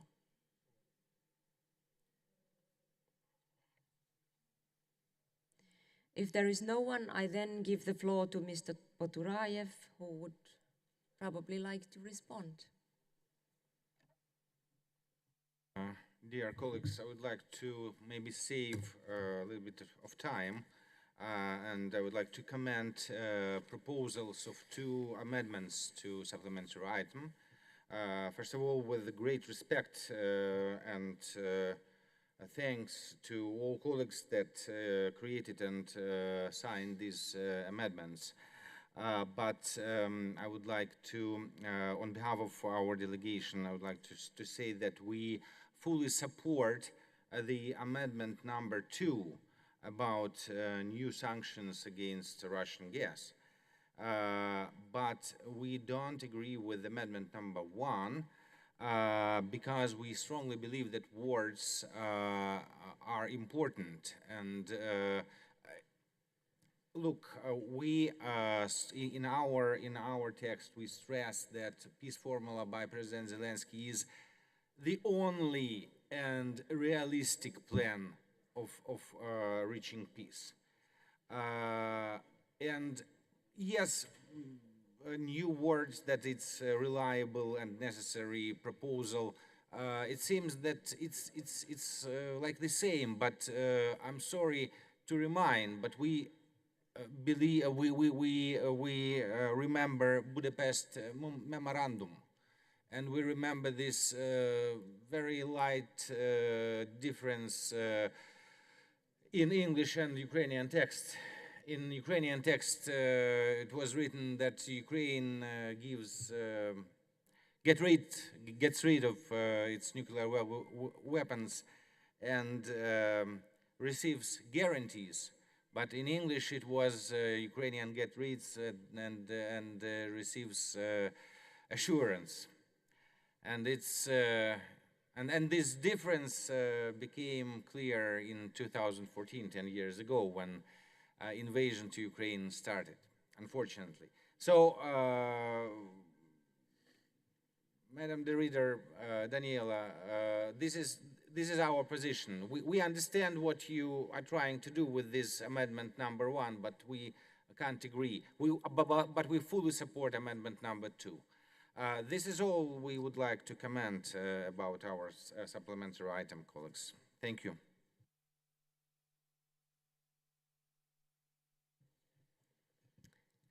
Thank you, Mr. Poturayev. We now move on votes on supplementary item number 1, paragraph by paragraph, and on the 2 amendments which have been tabled. I remind members that under Rule 22 of the Rules of Procedure, the only members who may speak are the mover of the amendment or another member in favor of moving it, and then 1 member who is opposed, and the principal sponsor of the supplementary item, which is in this case Mr. Poturayev. I now give the floor to Mrs. De Ridder.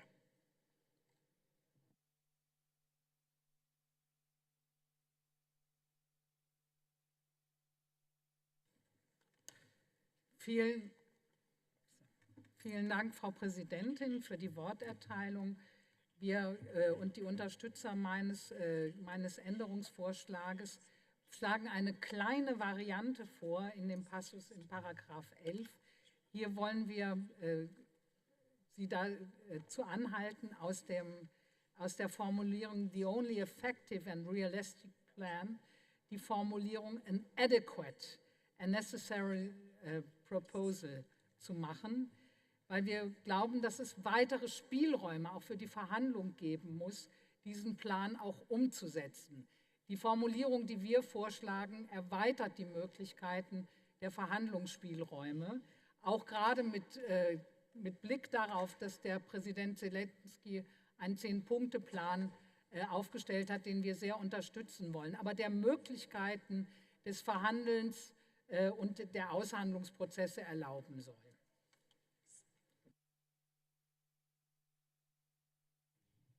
Thank you. And I can see that there is the Netherlands who wants to take point of order at this point. Please. Thank you very much, Madam President. In my contribution, I also placed a question about Articles 66 and 67 of the supplementary item, in which actually it is mentioned that the investigations have uncovered extensive infiltration by Russian special services in OSCE and OSCE-PA. And I believe that it is really very important to have clarification about these allegations before we move towards voting for a supplementary item.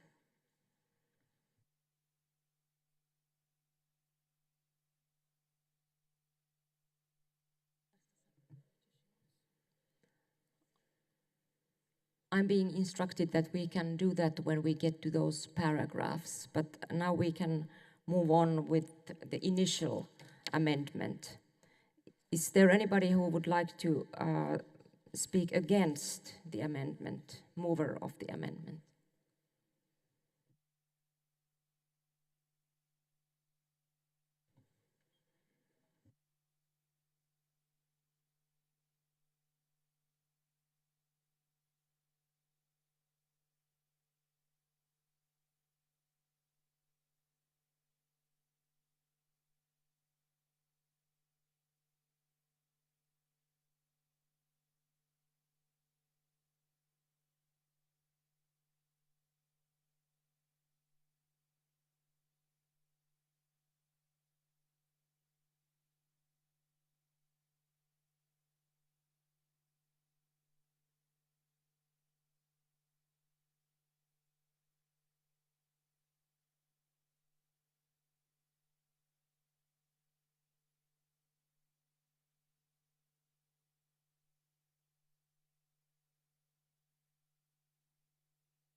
I give the floor to Mr. Kols from Latvia to respond to the point of order. No. You ask who wants to speak against the Amendment 1. I want to speak against.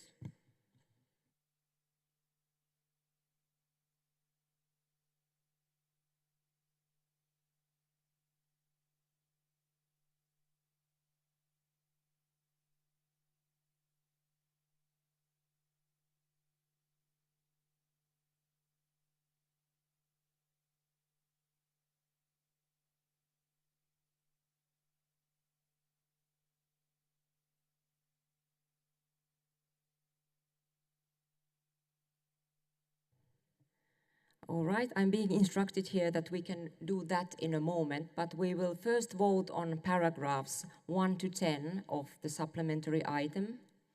Paragraphs 1 to 10. Are there any objections?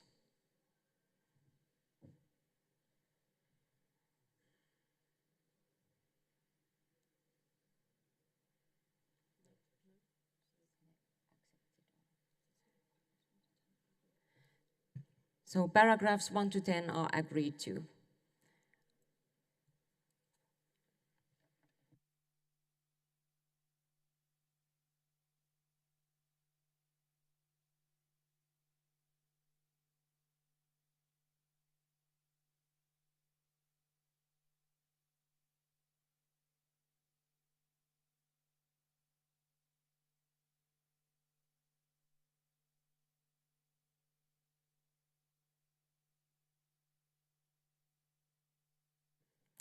So now it's time to give the floor again to Mr. Kols regarding paragraph 11, because you wanted to speak against the moving of the amendment. Yes, thank you, Madam President. And I will support what also Mikita, as an author of this supplementary item, suggested to remain the wording as it is originally and reject the proposed amendment. And I would argue why. We've been debating in different formats that the only one that actually can set any conditionalities for any negotiations is Ukraine, solely Ukraine. So everyone praised Zelensky's 10 points, and now I hear that it's not enough. We should still keep some other room for negotiations. I mean, who's going to negotiate that with a war criminal that at least this audience, majority of the member states, calls for the tribunal to trial illegitimate President Putin?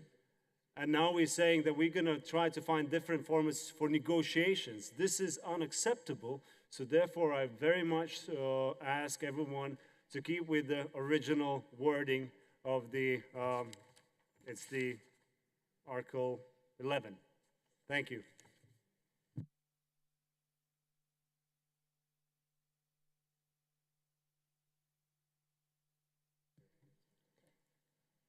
Thank you. We will now vote on amendment number 1. Those in favor will raise their cards.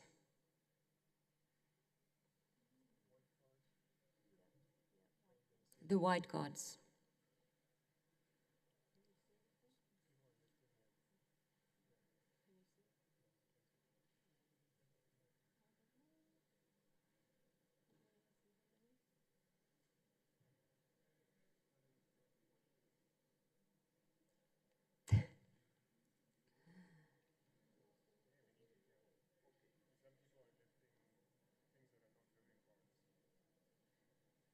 A little bit higher up, if you please. The color white is a little bit difficult to detect from here.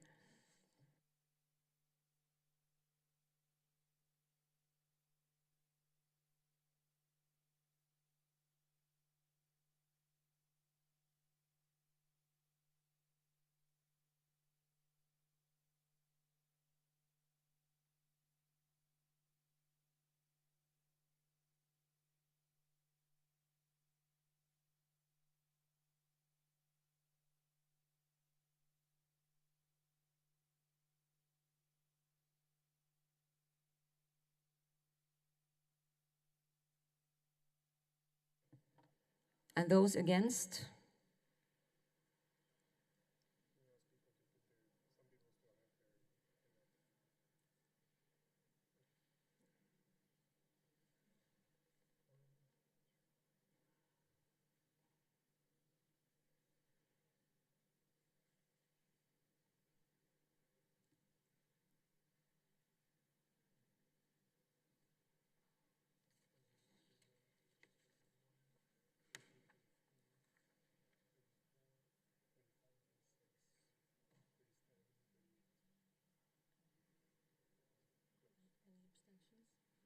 Any abstentions?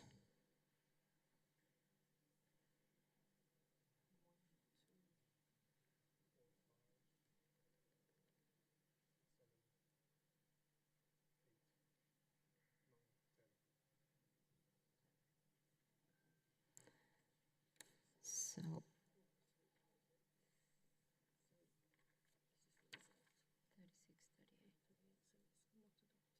yes. So according to our calculations, there were 36 in favor and 38 against and 10 abstentions. So the amendment is not adopted.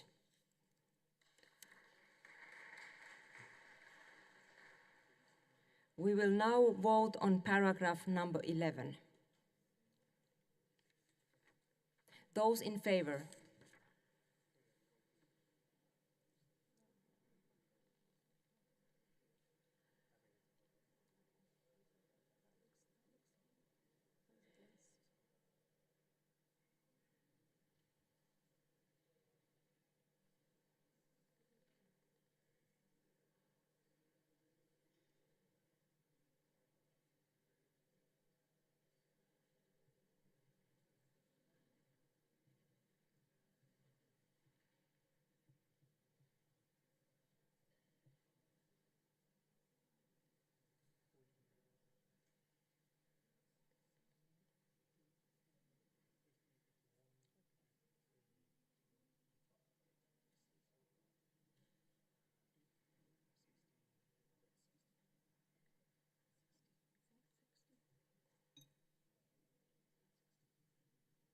In favor.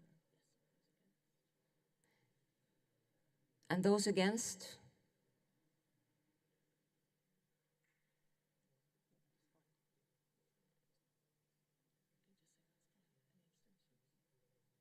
That's fine. And abstentions?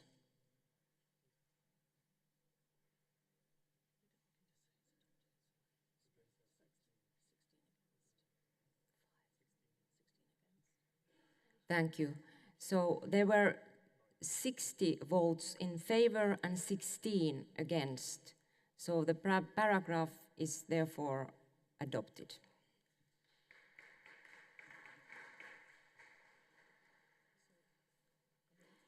We will now vote on paragraphs 12 to 60 to save time because there were no amendments of the supplementary item. Any objections?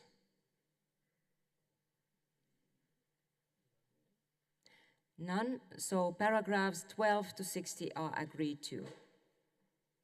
Thank you. We now come to amendment number 2 to add a new paragraph after paragraph 60. I call Mrs. De Ridder to move the amendment. Vielen Dank, Frau Präsidentin. Hier geht es darum, dass wir den Punkt der Sanktionen zusätzlich betonen, weil Russland Kriegskassen damit füllt, dass sie nach wie vor Gas- und Öllieferungen sich teuer bezahlen lässt. Hier geht es darum, dass wir das Mittel der Sanktionen als eines der Einschränkungen der Finanzen für den russischen Krieg unterstützen.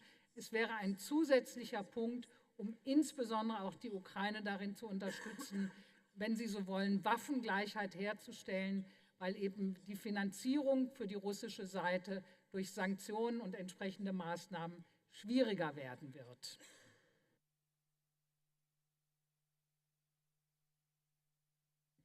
Does anyone wish to speak against the amendment?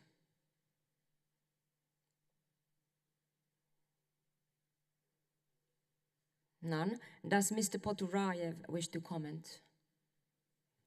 We call to support the amendment, please, colleagues.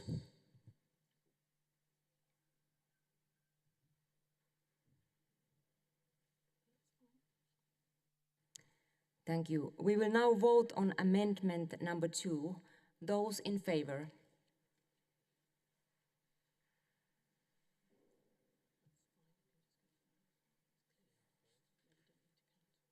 And those against? The amendment is adopted.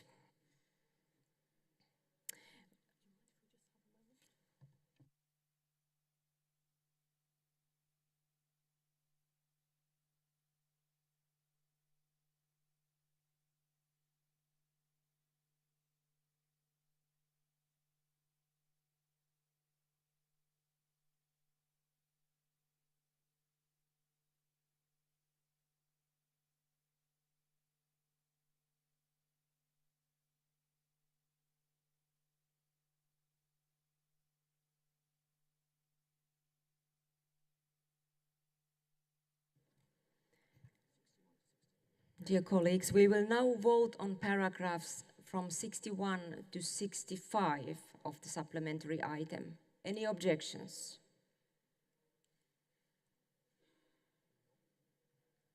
None. So paragraphs from 61 to 65 are agreed to.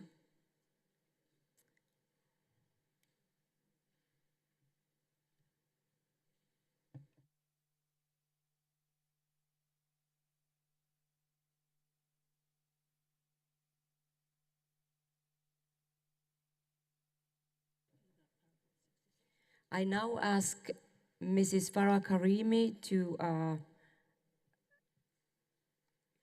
take the floor in order to request maybe the change or movement of the paragraph number 66. Thank you very much, Madam President. My question was actually a question for clarification. What is exactly here meant with this paragraph? Are there any findings of infiltration in our organization? Is that what this paragraph actually is about? If so, then I think we need really clarification about that. That is actually the question. I give the floor to Mr. Poturaev. I think that it's just like misunderstanding with our Netherlands colleagues. Look, we all know that Russia infiltrated its agents all around Europe, not only Europe, and of course, first of all, to international organizations. And there are already journalistic, and not only journalistic, but also criminal investigations.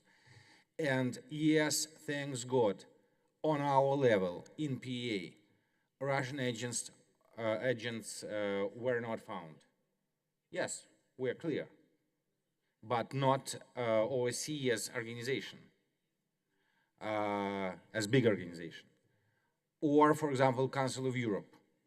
Our colleague Richard Coles has just reminded us that in staff of Council of Europe, there were agents. Yes, it is fact. And we are not saying that we are compromised or we are infiltrated. No, we say here that we have to be careful.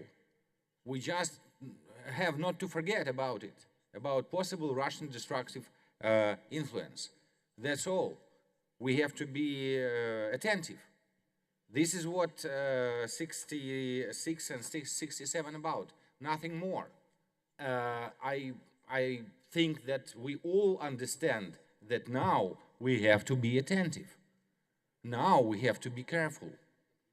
Because yes, the danger exists. It's not something fantastic.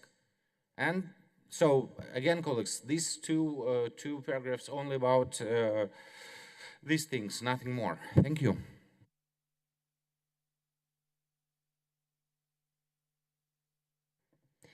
Thank you for clarification. And I think there was also paragraph 67 that Mrs. Karimi pointed out. So is there anyone who would like to separate vote on these paragraphs, 66 or 67? Mrs. Karimi. Yes, I think that would be helpful to have a separate vote. Thank you. All right, in that case, we will take one at a time.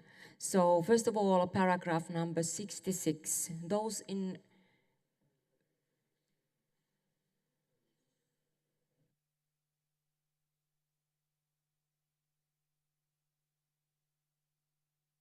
So, first of all, it's about having or not having the paragraph 66 and 67. So we will first vote on paragraph number 66. Those in favor of keeping it will now raise their cards.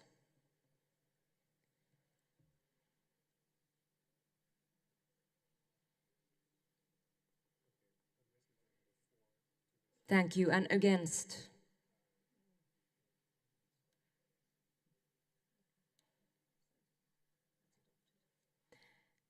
It's adopted.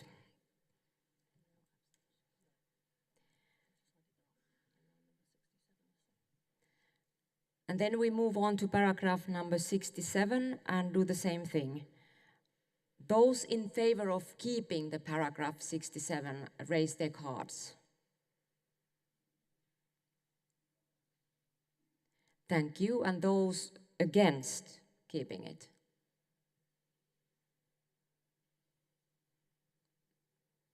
Any abstentions?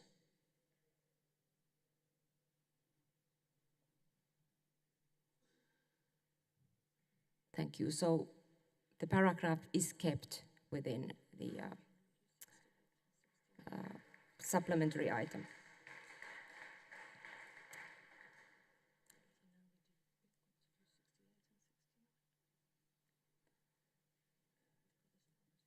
Now we will vote on paragraphs 68 and 69. Those in favor will raise their cards.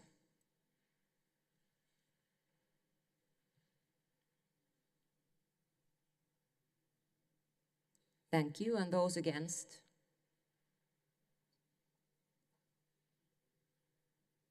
Any abstentions?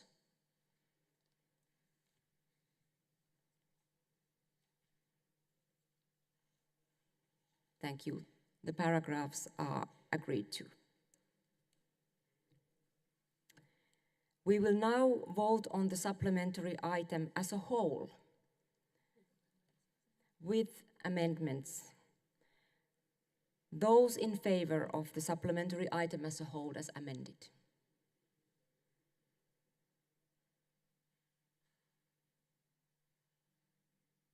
Thank you. And those against? Any abstentions?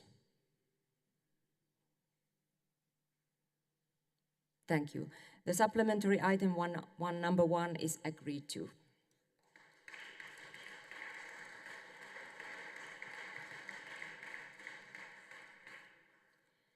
We will now proceed with consideration of supplementary item 8, the deterioration of the human rights situation in the Transnistrian region of the Republic of Moldova, to be presented by Ms. Veronika Roska from Republic of Moldova. Ms. Roska, you have the floor. Dear Madam President, dear colleagues, Your Excellencies, first of all, the supplementary item you propose for your consideration and support is the result of the joint efforts made by the delegations of parliaments of the Republic of Moldova and Romania. The purpose of the resolution is to raise awareness and inform the international community of this sensitive issue for us. The Transnistrian region of the Republic of Moldova remains controlled by a so-called regime with an authoritarian and isolated administration, which continues to register a steady decline with the numerous anti-democratic slippages against fundamental human rights. The unresolved status of the region, the strengthening of local repressive mechanisms, Russia's war against Ukraine, and the perpetuation of the climate of impunity have major repercussions on residents, human rights defenders, activists, and journalists that are under pressure to comply with abusive security pattern imposed by Transnistrian structures. The constitutional authorities keep the issue of ensuring respect for human rights in the Transnistrian region on the agenda of the negotiation process, but both national and international normative framework have failed to be a guarantor of human rights in the uncontrolled territory of the country. Because of this, the human rights are flagrantly and systemically violated. Some of the problems of a systemic nature are the application of torture, unhuman conditions of detention, and the inability of law enforcement bodies to investigate these abuses objectively and effectively. The right to liberty and security of person is violated by illegal arrests and detentions. In this context, we request the immediate and unconditional release of all those arbitrarily detained in the Transnistrian region, including Stanislav Menzarar, Alexandru Dimov, Mikhail Yermurake, Vladimir Dudnik, and Vadim Pogorelsky, and free access to detention facilities for representatives of the international organization and family members.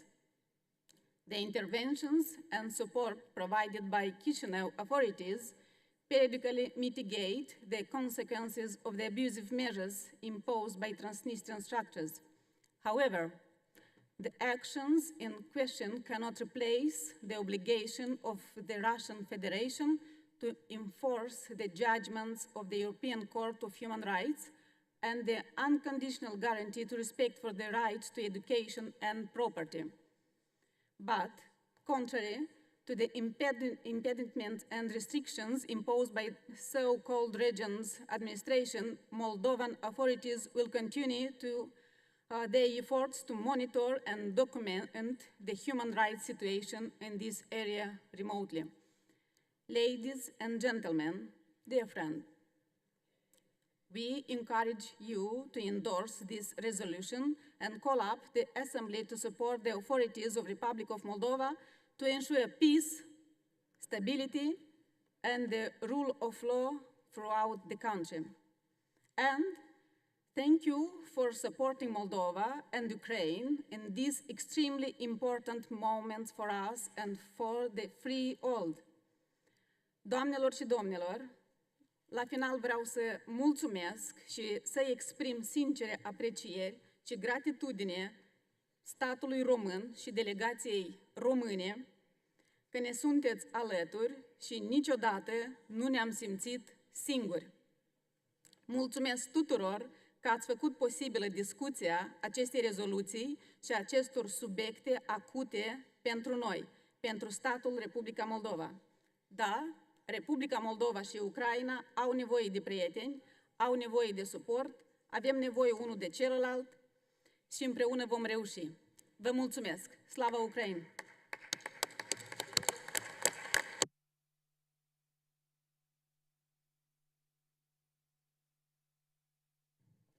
Thank you, Ms. Roska.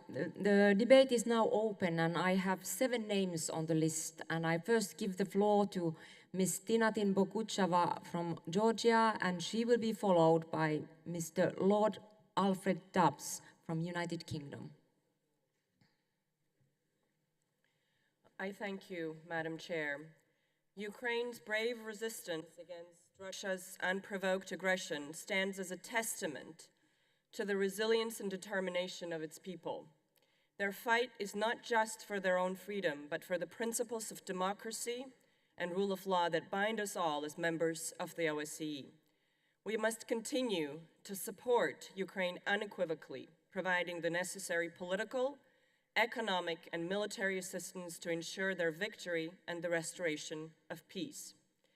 As it relates to Moldova and the resolution before us, we must similarly acknowledge that the threats faced by Moldova from Russia may be more cloaked, but are strategically just as consequential and also aim at thwarting Moldova's strive towards the European Union. I welcome the resolution commanding the government of Moldova in its efforts to implement unprecedented and ambitious reforms, in particular on the fight against corruption, transparency in public governance, and improving the business climate.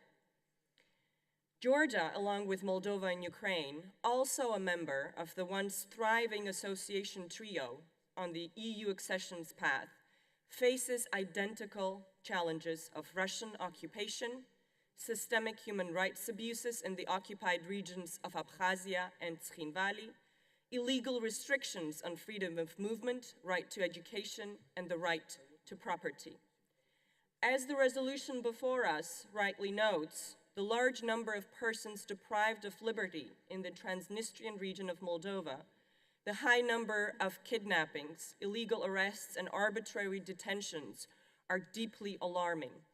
Similarly, Russian occupation forces perpetrate gross human rights violations in the occupied regions of Georgia.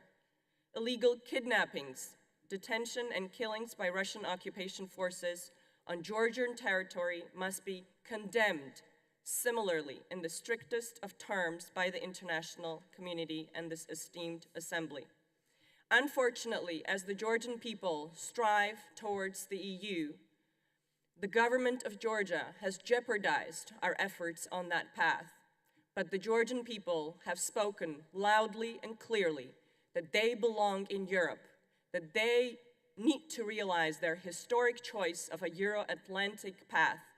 And we look to this assembly and all its member states in supporting Georgia's efforts on the EU integration path.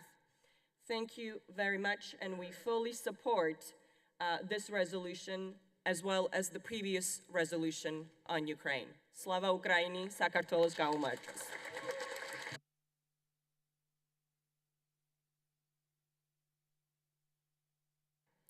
Thank you. I now give the floor to Lord Alfred Dubs from United Kingdom, and he will be followed by Mr. Matti Raidma from Estonia. Thank you, Madam President. I fully support this supplementary item. Before I do, could I just explain that we're in the middle of an election campaign, quite an important one for us, and we have a very thin delegation indeed, although I believe that whatever the outcome of the election in the United Kingdom, our support for Ukraine and indeed for Moldova will not be changed. That's perhaps more than I can say about some of the other elections that are taking place in the near future, but I shouldn't really comment on other countries. They can make their own decisions about how their elections will go. Yes, I think this is an important supplementary item, and I'm glad that the opening statements made in the earlier session today all talked about the support for Moldova from Romania. And it's important that we don't forget the situation of Moldova. Moldova has been more badly affected by the tragic Russian aggression into Ukraine. Moldova has been more affected by that than probably any other country. And it's important that we show them their support. They've had more people who've fled from Ukraine for safety to or through Moldova, and Moldova is in a very vulnerable position geographically. I believe the Russians are fully responsible for what is happening in Transnistria, including the human rights abuses that are taking there, including interference in the elections in Moldova. And I think it is right that we should say that the Russian reach into Transnistria is damaging the independence of Moldova. I think that the supplementary item refers to the European Convention on Human Rights and the European Court on Human Rights. The Russians are in breach of that, and they still have a residual obligation to be in support of it. It's a very important human rights instrument, and one which I think is something that the OSCE has always supported and will go on supporting. I noticed that the supplementary item talks about the 5+2 formula not working. Well, I've always had doubts about it, but I think we must press for a different approach and one that is more likely to lead to something happening. I don't think we should just say our responsibility for Moldova has ended or it can't be given effect to while the Ukrainian crisis continues, I think that we have to keep working to see if we can achieve some progress for the people of Moldova and the people of the Transnistrian part of Moldova, and indeed that we must speak up to protect the human rights of individuals that you've already had referred to in the opening session. I think we have to speak out loudly. We have to speak out as friends of Moldova. I've been to Moldova many times. I regard myself as a friend of Moldova, and I want to go on supporting Moldova in any way possible.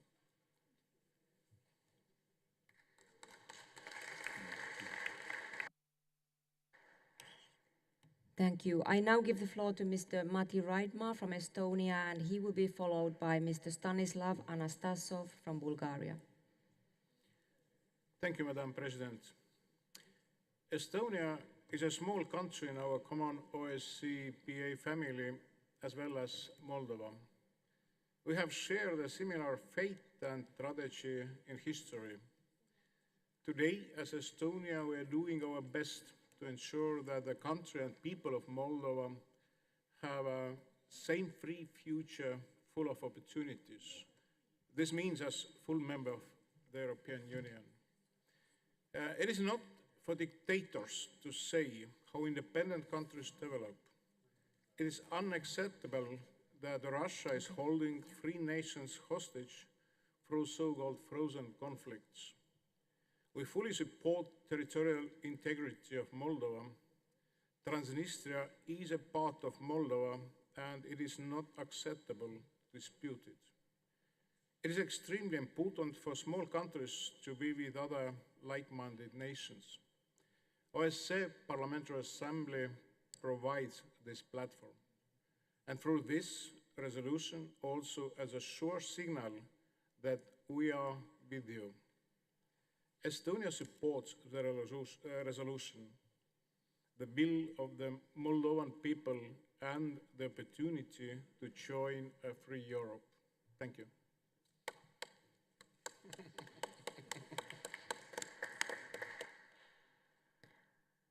Thank you. And I now give the floor to Mr. Dan Barna from Romania, and he will be followed by Mr. Tom Clonan from Ireland. Thank you, Madam President. Dear colleagues, the Republic of Moldova faces a war of aggressions next door and a hybrid war inside the country through disinformation and propaganda attacks.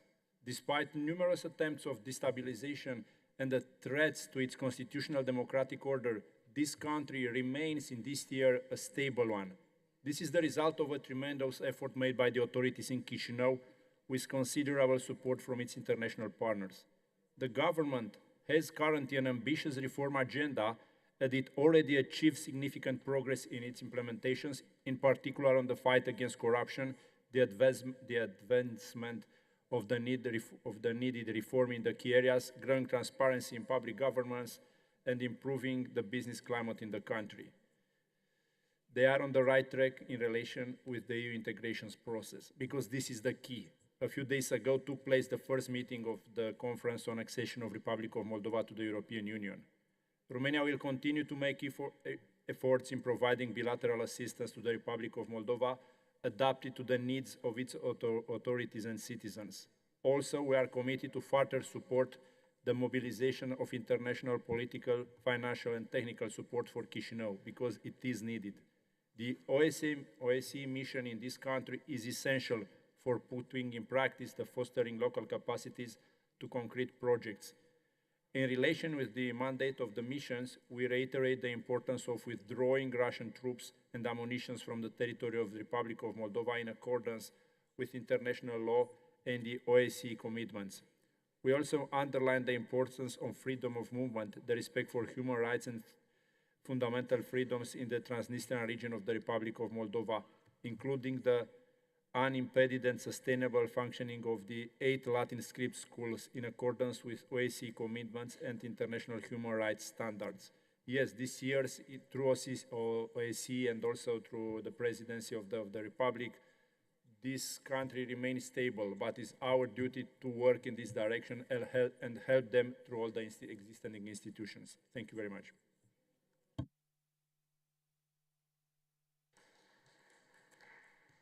Thank you, and I now give the floor to Mr. Tom Clonan from Ireland, and he will be followed by Mr. Mark Vesey from the United States. Thank you to our Romanian colleagues for your hospitality. Mulțumesc. In relation to the resolution on Moldova, it has been an extraordinary sacrifice for our Ukrainian friends, a front that stretches from Zaporizhia to Kharkiv, and Vladimir Putin has been denied any strategic or tactical initiative, despite sacrificing hundreds of thousands of his troops in meaningless assaults in his criminal action in Ukraine. And this has come at a huge sacrifice for Ukraine itself, and it touches all of us, even us in Ireland, out in the West. Last week on Irish radio, I heard an Irish medical professional who specializes in prosthetic limbs, and he has set up a company in Ukraine to accelerate the provision of prosthetic limbs. And he estimates that there are 100,000 young Ukrainian men and women who have lost legs and limbs in this conflict. So it is that sacrifice upon which we try to defend our values. My fear about Moldova would be that, denied an advance to Odessa and then to Moldova, Putin will escalate his grey zone operations in Transnistria. At present, the Russians have approximately 1,500 troops there, mostly locals, and we in Ireland know the dangers of ethno-nationalist militias and how quickly you can mobilize and expand such a force. The Russians may even contemplate holding another plebiscite or false referendum to declare an independent republic in Transnistria. So we must do everything in our power to support our neighbors and our friends in Moldova, only a few hundred kilometers from here. And I would suggest a good way to do that would, for all of the member states here, all of our European partners, to support Moldova's candidate status for the European Union, because it is our prosperity and it is our values that are the most powerful weapon against authoritarianism and the rule of force and dictators like Putin and others who would seek to exploit the use of brute force and criminal action. So I endorse this resolution, and I thank our Ukrainian colleagues for their sacrifice. Slava Ukraina. And I also say, long live our European project, one of the greatest peace processes in not just European history, but in world history. Thank you.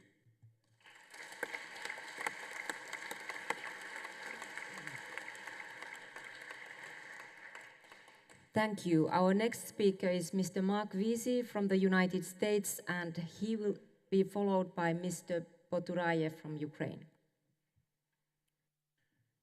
This supplementary item addresses something that's very critical, and it's the issue of human rights violations in the Transnistrian region, and it underscores our commitment to make sure that we uphold democratic values and fundamental rights for all people. And I commend this author's draft for calling out the Russian Federation's destabilizing actions in the Transnistrian region, which include undermining the sovereignty of Moldova and perpetrating human rights abuses. This draft calls for the withdrawal of Russian troops from the Moldovan territory. Supporting Moldova's EU aspirations is vital for the country's development. It's important for continued integration into European structures. And this draft also acknowledges Moldova's progress towards European Union membership and its ambitious reform agenda that's aimed at fighting corruption and improving governance. I welcome this draft's focus on monitoring human rights and reporting human rights violations and ensuring that we have accountability and that we bring these perpetrators to justice. And by adopting this resolution, let it be known that we stand with the people of Moldova and Transnistria and supporting their right to live independent and peaceful in the democratic society that they strive for. This supplementary item notes international cooperation and dialogue are so essential for resolving the conflict and improving the human rights situation in the area. And so I urge my colleagues to support this measure, which reflects our commitment to bringing peace and stability in Eastern Europe. Thank you.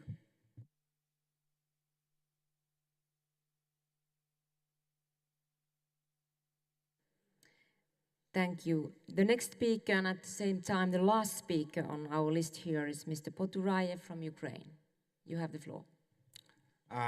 Many times, colleagues, in our meetings, we've heard that our organization, being sincere, can't stop wars, can't stop conflicts. But what we can prevent. How we can prevent effectively? We can support democracy. We can support democracy because democracies, they usually don't start wars with each other. Modern democracies. They are trying to keep peace. They are trying to spend money for their citizens, for their needs, for goods, for prosperity of their nations. So, what we see, we see how Russia is trying to destabilize Georgia and stop Georgian and Euro-Atlantic course, political course, where we see how Russia is trying to destabilize Armenia and stop Armenian pro-Western course. And what we see the same in Moldova, but thanks God that Moldovan borders, that Moldova doesn't have common borders with Russia. But it doesn't mean that we have just to see how Russia is going to destabilize Moldova. No, we have to do everything to support Moldovan democracy, to support democratic government, to support free media in Moldova and free political process. That's why we call to support this very important resolution, because this resolution, it can't protect Moldova, but it can help Moldova a lot. Thank you.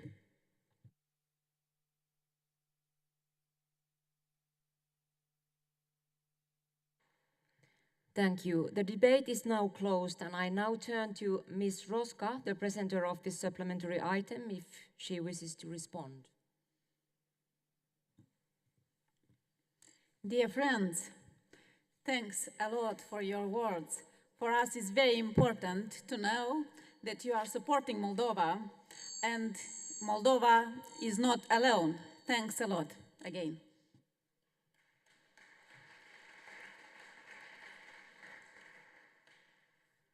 Thank you, Ms. Roska. We now move on to vote on supplementary item number 8.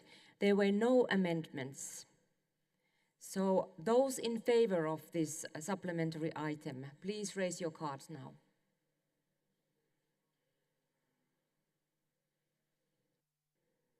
Thank you. And those against this supplementary item?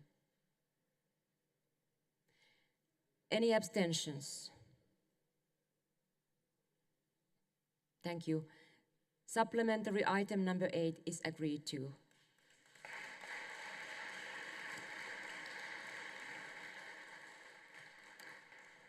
Dear colleagues, that concludes the business of this plenary session, and our next plenary session will be on Tuesday, the 2nd of July at 3 p.m. And the theme of the debate will be situation in the Middle East. And in order to register for the debate, you can do it 1 hour before. That means at 2 p.m. in the afternoon.